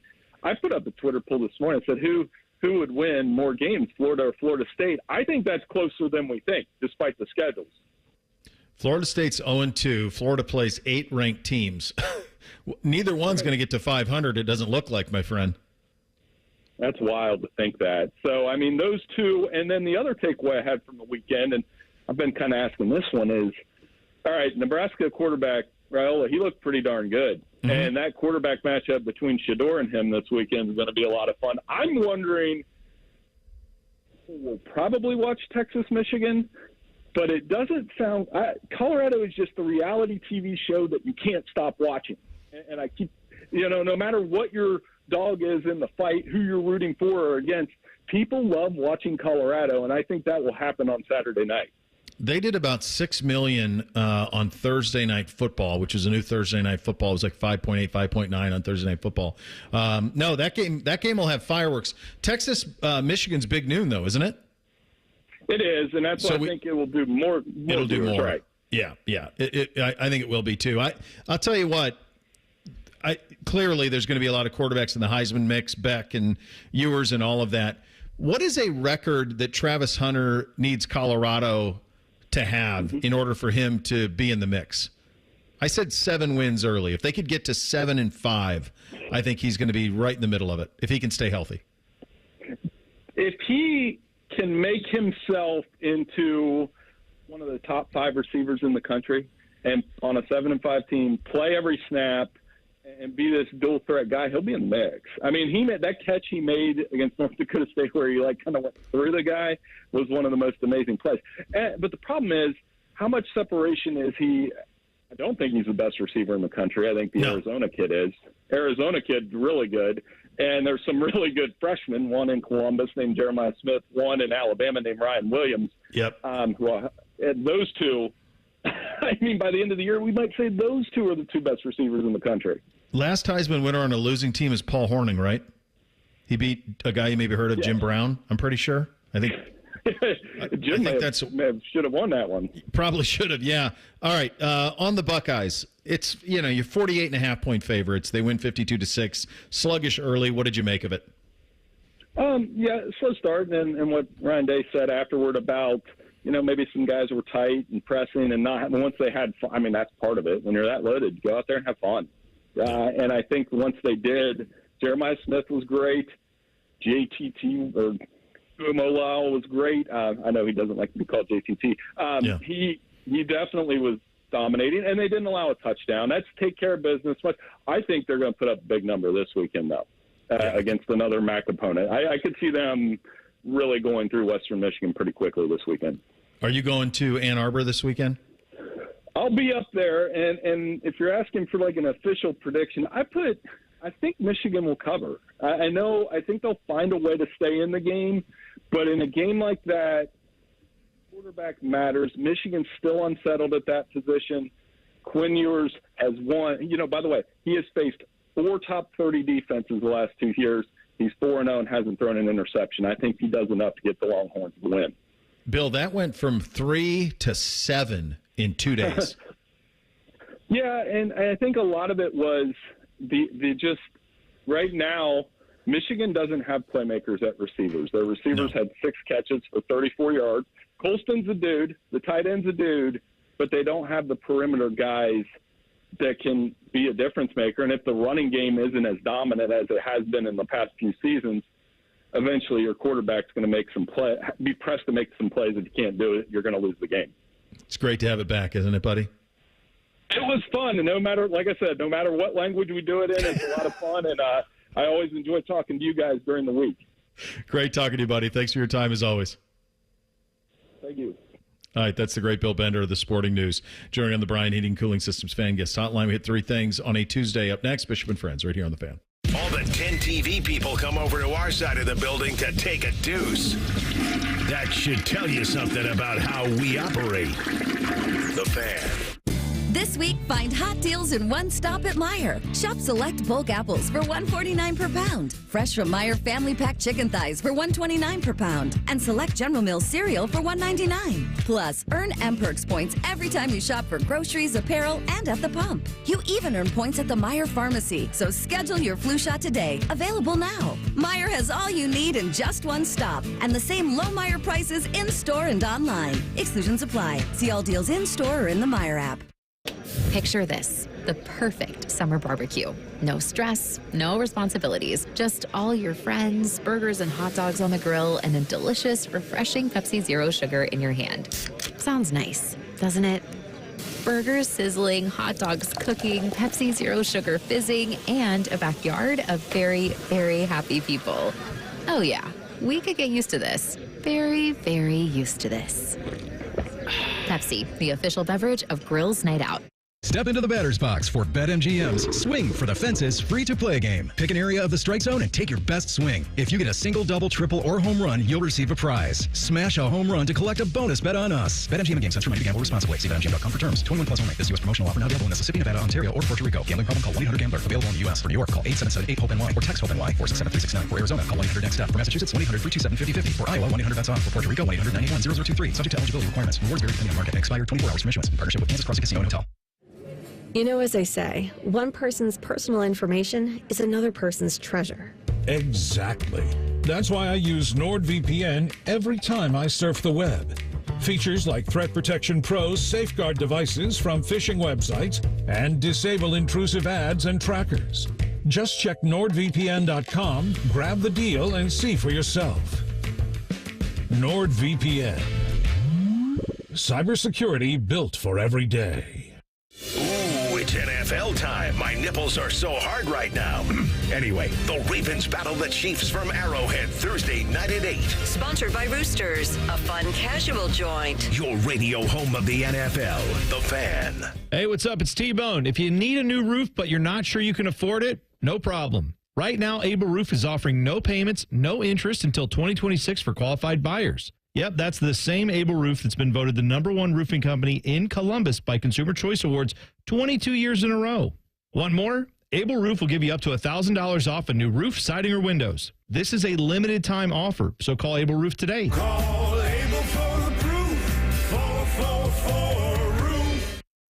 Our nation's veterans put everything on the line to defend our nation. They're heroes. And when they need help, Congressman Mike Carey fights for them. because he cares about America's veterans.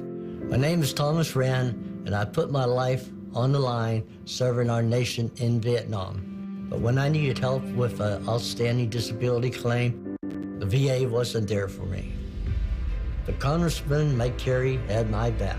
Because of his hard work, my claim was approved, and I got the help I needed. I'm thankful for Congressman Carey. He cares about our veterans. Mike Carey will always fight to help our nation's heroes.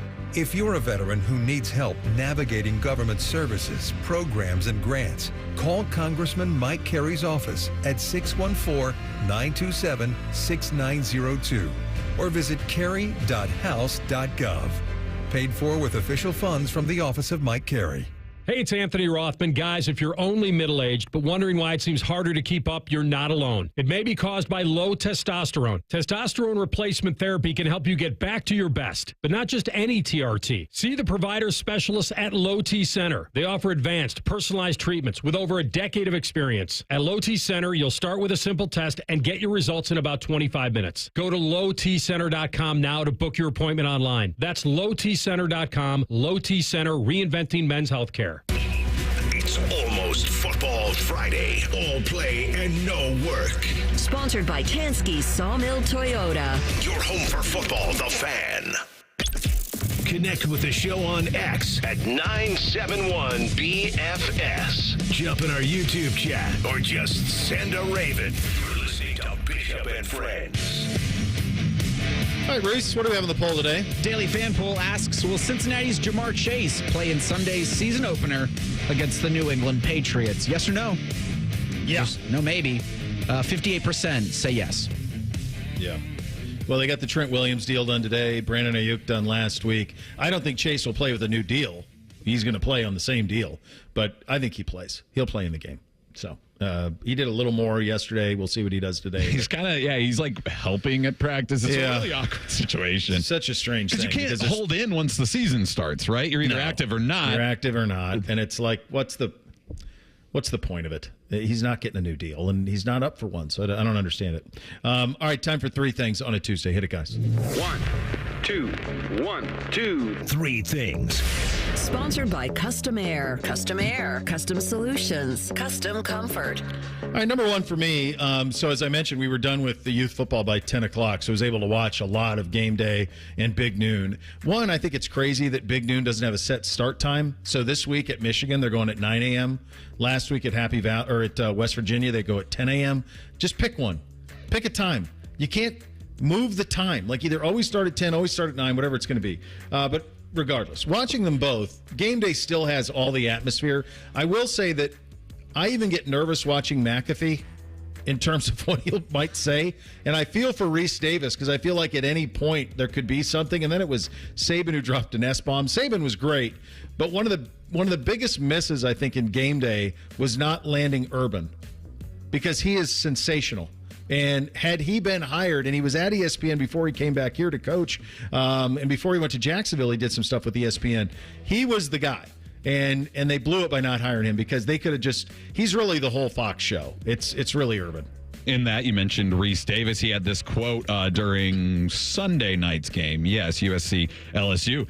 There is no two-minute timeout. There is a new 2-minute timeout. We've been asked not to call it a warning, and that had already raised some flags on people's ears, but people had noticed throughout the week that the commentators seemed to be purposefully calling it a 2-minute timeout, not a 2-minute warning. Everybody's like, why? So awful announcing. They looked into it. Well, there have been plenty of bizarre theories floating around on X, but the Athletics' Chris Vannini, he asked NCAA Director of Officials Steve Shaw recently why college football is not using 2-minute warnings. Some people thought, does the NFL have it like trademarked? That would be weird. Shaw said it's because the timeout is not a warning as originally intended in the NFL when officials were the ones keeping time, and they literally warned teams the clock was nearing expiration. Vannini wisely observed, quote, I said, okay, but everyone's going to call it the 2-minute warning. Yeah, correct. Yes. Yeah. It's the whole bye versus off week thing. It's like, I get it. It's not a bye in a tournament. We all call it bye. It's fine. Yeah, we do. Yeah. There's a disconnect to what we as fans call things to what the higher ups of certain things want us to call other things. The Cleveland Browns' special announcement was a 20-year partnership with Huntington Bank for the, quote, existing or new home of the Browns. Huntington Bank Field is what it's going to be called on the lake for now. The Browns didn't use Huntington Bank Stadium because the Minnesota Golden Gophers play at Huntington Bank Stadium in Minneapolis. Jimmy Haslam says, well, they're not going to come up with a nickname. I'm paraphrasing. Okay. I'm going to call it Huntington Bank Field. I'm going to call it the bank. That's what I'm going to call it, Mr. Haslam, with all due respect. But no, so what's interesting about that is that it's 20 years, right? So this one or next. That's what's You're going to the Brook Park Bank. That's right. 10 years from now. That's exactly right. Number 2 for me, so we had the game on Saturday, and you got 8 little kids that everybody wants to touch, and so Bootsy broke one. We play on a 50-yard field, so first down's on the 5, so he broke off a 45-yard touchdown run. And I do defensive coordinator stuff, so he scored, celebrated with all his buddies, which was so cool, and they're all at that age at 8, like they all have each other's best interests at mind all the time. And he came over to me, and it was so cute. He goes, "Was that a good one, Dad?" And yep. That was it. That was a great one. Good job out of you, buddy. And then he watched, a friend of ours actually had it videoed, so he proceeded to watch it about 175,000 times this weekend. And you never know how large trends are now because of like algorithmic social media, but I've seen it multiple times now, and there are people who have been caught doing it because they were passing around what they were calling a banking glitch. Let me assure you, there are no glitches in banking that you will ever be able to take advantage of, at least not for a long time. You might get away for it for a moment, but you'll get caught. It had to do with depositing fraudulent checks and withdrawing the money in cash before it went all the way through. Also known as bank fraud. So if you hear something on the internet that sounds too good to be true, and especially if it has to do with a bank, don't try it. Second thing for me, congratulations to Alex Smith. No, not that one. A 6'9", 195-pound junior from Upper Arlington High School who committed to Jake Diebler in Ohio State yesterday in the class of 2026. He doesn't have a rating by 24/7 Sports yet, but he's also got offers from Nebraska, Xavier, Cincinnati, and Indiana. So good job out of Jake Diebler. Good job out of Alex Smith, and congratulations, because that's probably a dream come true for the young man. Yeah, can you imagine that? Growing up in the shadow of the place. Number 3 for me, my wife is like, God, isn't this weather great? It was like in the 70s, low 70s. And I'm like, this morning I went to take Buddy for his walk, and it was 45 degrees. And I'm just not there yet. I'm not there yet for this. Like, I'm not ready for what's coming. I'm looking throughout the rest of the week. There's some stuff that gets even colder. I know it's going to heat up, heat down. Like, it's hard to adjust to this. I was coughing a little bit earlier in the show. Like, I'm all over the place with the damn weather. Like, pick one. And I know that we live in Ohio. We choose to, but I'm not quite ready for 45 degrees in the morning. I do have no idea whether or not I should grab a sweatshirt or a jacket. I don't either. On any morning. I don't either. Last one for me. I like ice cream too, but you mentioned the cooler weather. When did every place you can get a sweet treat, specifically we were in the short north yesterday. We went out for lunch. J-Lo had it off because of Labor Day after the show. We were like, hey, it's nice. Let's go get lunch and walk down in the short north, check out the storefronts, all this stuff. And I was, as a holiday, I wanted a sweet treat. I wanted a brownie, specifically a brownie. Yep. And everything is ice cream shops. There's not like a bakery anywhere. There are coffee shops. I didn't brave my way into there because their intellectualism really intimidates me. So just give me a bakery so I can get a brownie when I'm in the short north. Rothman and Ice are up next from 12 to 3. Well, 12:30, 12:45-ish. Yeah. Ryan Day is going to have his weekly press conference. Coming up at noon, we'll carry those comments live on The Fan. Then Coach Day will join Paul Keels, Skip Mossick, and Jim Lachey in a special Tuesday edition of the Buckeye Roundtable. Again, 6:35 tonight for Coach Day there. There you go. We're back tomorrow. Rothman and Ice following Coach coming up next. Bishop and Friends right here on The Fan. If you haven't thought about Buckeye football today, I'm sorry to tell you that you're dead. Our condolences. Your home of the Buckeyes, The Fan.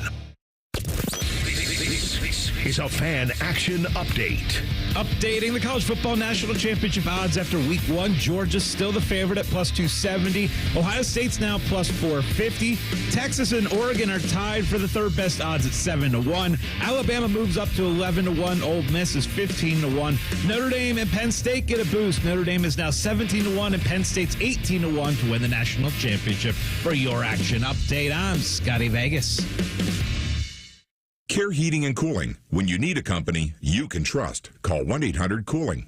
At Diamond Cellar, we've been crafting love stories for over 77 years. Trust, quality, and always the guaranteed best price. Visit us today to experience the Diamond Cellar difference. Stop into our showroom on Sawmill Road or at Easton Town Center. Direct Auto Insurance is for uncompromisers, the people who refuse to make trade-offs in life. Like Kelly, when her old car insurance got so expensive that she couldn't afford to drive anymore, do you think she started carrying her groceries for miles? No. But she did find Direct Auto's savings that allowed her to drive instead of compromise. With savings of up to 25%, you too can stop compromising and keep driving. Get a quote today at directauto.com. Savings based on applied discounts and will vary. Terms apply. How you buy can affect price. National General Group, Winston-Salem. If my buttery smooth voice represents the photos in your social media feed, and this is closer to what real life is like. Social media can be fun, but remember, it's only showing you the filtered version of life. So when social media is stressing you out, check in on yourself and remember, it's not the whole story. For more tips on reducing your stress, go to mha.ohio.gov/check-in. A message from the Ohio Department of Mental Health and Addiction Services. Right now at the Ram, make this the summer event. Well-qualified lessees get a low-mileage lease on the 2025 Ram 1500 Bighorn Crew Cab, 4x4 for $549 a month for 42 months, with $3,640 due at signing. Tax, title, license extra, no security deposit required. Call 1-877-RAM-5722 for details. Requires dealer contribution and lease through Stellantis Financial. Extra charge for miles over 35,000. Not all customers will qualify. Residency restrictions apply. Take delivery by September 3rd, 2024. Hey, welcome to IKEA's Complete Sleep event. Don't miss dreamy offers on sleep essentials. I've tried carrying sheep, but keep losing track. We've got you. IKEA family members save 15% off your purchase of $300 or more on select sleep comfort items. Check out comforters, pillows, and mattresses for all sleep styles, and so much more. Ooh, can't wait. You shouldn't. Go to IKEA-USA.com/bettersleep or visit your local store today. Offer valid August 7th through September 10th, U.S. only. See store and IKEA-USA.com for full details and eligible items. Restrictions apply.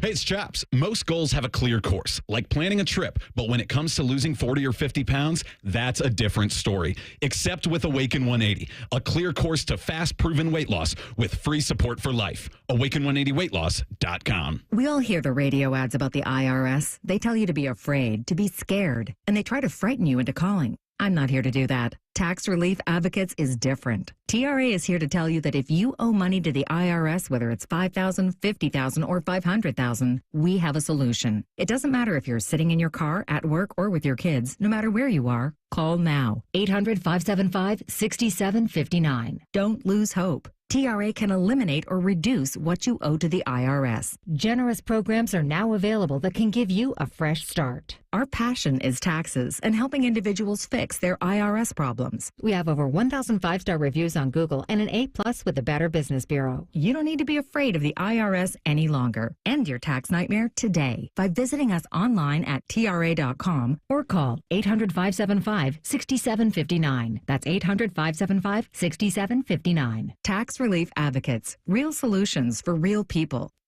Broadcast